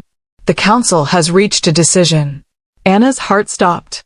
The vote was not unanimous, Marcus continued. There were dissenting opinions. Vera stepped out behind him, her face carved from ice. However, Marcus said, by a vote of 7-2, the council has determined that Anna Vance has sufficiently proven her value to Shadow Peak. She will remain under the king's protection. And, he paused, glancing at Riker. The council formally recognizes her as the king's intended mate, with all rights and privileges that entails. The words took a moment to land. Then relief crashed through Anna so violently her knees buckled. Riker caught her, his arms wrapping around her, his face buried in her hair. Through the bond, she felt his emotions, joy and relief, and something so intense it almost hurt. Thank you, he said hoarsely to the council. All of you. Even those who voted against her, thank you for taking this seriously. She earned it, Kira said, stepping out from behind the others. Anyone who can last 10 minutes against our best warriors and come up with a guerrilla warfare strategy on the spot deserves to be here. The other counselors filed out, most nodding respectfully to Anna as they passed. Even Vera, though her expression remained cold. Only Marcus lingered. Miss Vance. A word. Anna stepped away from Riker reluctantly. Yes. Marcus's expression was serious. You passed the evaluation. But you should know, the vote was close. And there are still those who believe you're a liability. They'll be watching, waiting for you to make a mistake. I understand. I don't think you do. He lowered his voice. You showed remarkable power during the combat trial. Power that shouldn't be possible for someone who's been shifting for less than a month. The council noticed, and they're concerned about what it means. Anna's stomach dropped. You think I'm dangerous. I think you're powerful. There's a difference. His gaze was steady. But power without control is dangerous. So here's my advice, continue your training. Master your wolf before the suppression breaks completely. Because when it does, if you're not ready. He didn't finish. Didn't need to. I will, Anna promised. I won't let my power hurt anyone. Not this pack. Not Riker. Not anyone. Marcus studied her for a long moment. Then he nodded. Good. Because despite my initial reservations, I've come to believe you're exactly what this pack needs. Don't make me regret that faith. He left, leaving Anna and Riker alone in the corridor. Well, Riker said, a smile breaking across his face, genuine, unguarded, happy. You did it. We did it, Anna corrected. I couldn't have. He kissed her. Cut off her words with lips and tongue and the desperation of someone who'd been terrified of losing something precious. When they finally broke apart, both breathing hard, Anna laughed. Actually laughed. What? Riker asked. I just realized I have no idea what happens next. What do you mean? I've been so focused on surviving, on proving I belonged, that I never thought about what comes after. What do we do now? Riker's expression softened. He tucked a strand of hair behind her ear, his touch unbearably gentle. Now, he said quietly, we figure out what being mates actually means. We take our time. We build something real instead of something forced by circumstance. And Blackwater? Will be dealt with. But not today. He laced his fingers through hers. Today, we celebrate. Because you're staying. You're safe. And for the first time in 10 years, I actually believe we might have a future. Anna looked at him, this man who'd gone from terrifying stranger to anchor to something she was afraid to name, and felt something settle in her chest. Not complete peace. Not total certainty. But hope. Real, tangible hope that maybe, just maybe, she could have this. Could have him. Could have a life that was more than just survival. Okay, she whispered. Let's try. Riker smiled, bright and beautiful and so full of love it made her chest ache. That's all I need. ## epilogue, 3 months later. The winter solstice celebration filled the castle with light and music. Anna stood at the edge of the great hall, watching pack members dance and laugh and celebrate. 3 months since the evaluation. 3 months of intensive training with Marin, of learning pack politics with Marcus, of slowly earning the respect of wolves who'd once seen her as a threat. 3 months of falling deeper in love with a king who looked at her like she hung the moon. The suppression had broken completely 6 weeks ago. It had been intense. Her wolf surging forward with all the power that had been locked away for 22 years. For 3 days, she'd barely been able to hold human form. Had shifted uncontrollably, her emotions too raw, her power too volatile. But Riker had been there through all of it, anchoring her, pulling her back when she started to lose herself, teaching her control not through force, but through patience and trust and love. And when the worst had passed, when she'd finally shifted back and held the form without effort, she looked at him with new eyes. Seen him not as the devil king who'd demanded a bride, but as the man who'd saved her in every way that mattered. Penny for your thoughts? Riker's voice came from behind her. His arms wrapped around her waist, pulling her back against his chest. Just thinking, Anna said, leaning into him. About how much has changed. Good changes. Mostly. She turned in his arms to face him. Though I could do without the ongoing death threats from Blackwater. Thane will make his move eventually. And when he does, we'll be ready. Riker's expression was confident, but not dismissive. You've become one of our best warriors. The council respects you. The pack is starting to accept you. Starting. It's progress. He kissed her forehead. And speaking of progress, he reached into his pocket and pulled out a small box. Anna's heart stuttered. Riker, before you panic, he said quickly, this isn't a proposal. We've talked about not rushing things. I'm keeping that promise. He opened the box. Inside was a ring silver, carved with intricate wolf designs. Beautiful but not ostentatious. This is a promise, he said quietly. That when you're ready, when we're both ready, I want to complete the bond. Officially. With ceremony and celebration, and all the traditions that come with it. His eyes met hers. But only when you're sure. Only when you're choosing this because you want it, not because of circumstance or politics or fear. Anna took the ring carefully. Slid it onto her finger. A perfect fit. What if I'm already sure? She asked softly. Riker's breath caught. Are you? I think, yes. She looked up at him. I love you. I didn't mean to. Didn't think I was capable of it. But I do. And I want this. Want us. Anna. But I'm also terrified, she continued. Because I'm still learning to control my power. Still figuring out who I am without all the lies my father told me. And I need time to become someone worthy of being your mate. Your queen. You're already worthy. Let me finish. She placed her finger over his lips. I need time. Not because I don't want you, but because I want to be the best version of myself when we make it official. So this promise, she touched the ring. I accept it, but I'm asking for patience while I figure out the rest. Riker's smile was incandescent. I can do patience. I've been waiting for you for 10 years. I can wait a little longer. He pulled her close, swaying to the music drifting from the hall. Besides, he murmured against her hair, I'm enjoying this. Getting to know you. Building something real instead of just surviving crisis after crisis. We're still surviving crises, Anna pointed out. True. But now we're doing it together. And that makes all the difference. They danced in the shadows, away from the celebration, content in their own private world.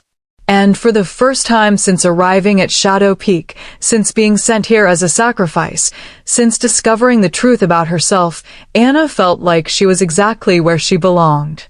In the arms of a man who saw her. Really saw her.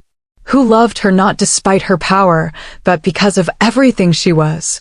Broken and fierce and dangerous and worthy. His. And he was hers. The Devil King and his silver wolf. Building a future one day at a time. Together. If you enjoyed this story, please like, share, and subscribe to Cindy's Wolfheart stories for more werewolf romance tales. Your support helps us bring you the best in shifter romance content. Until next time, may the moon light your path.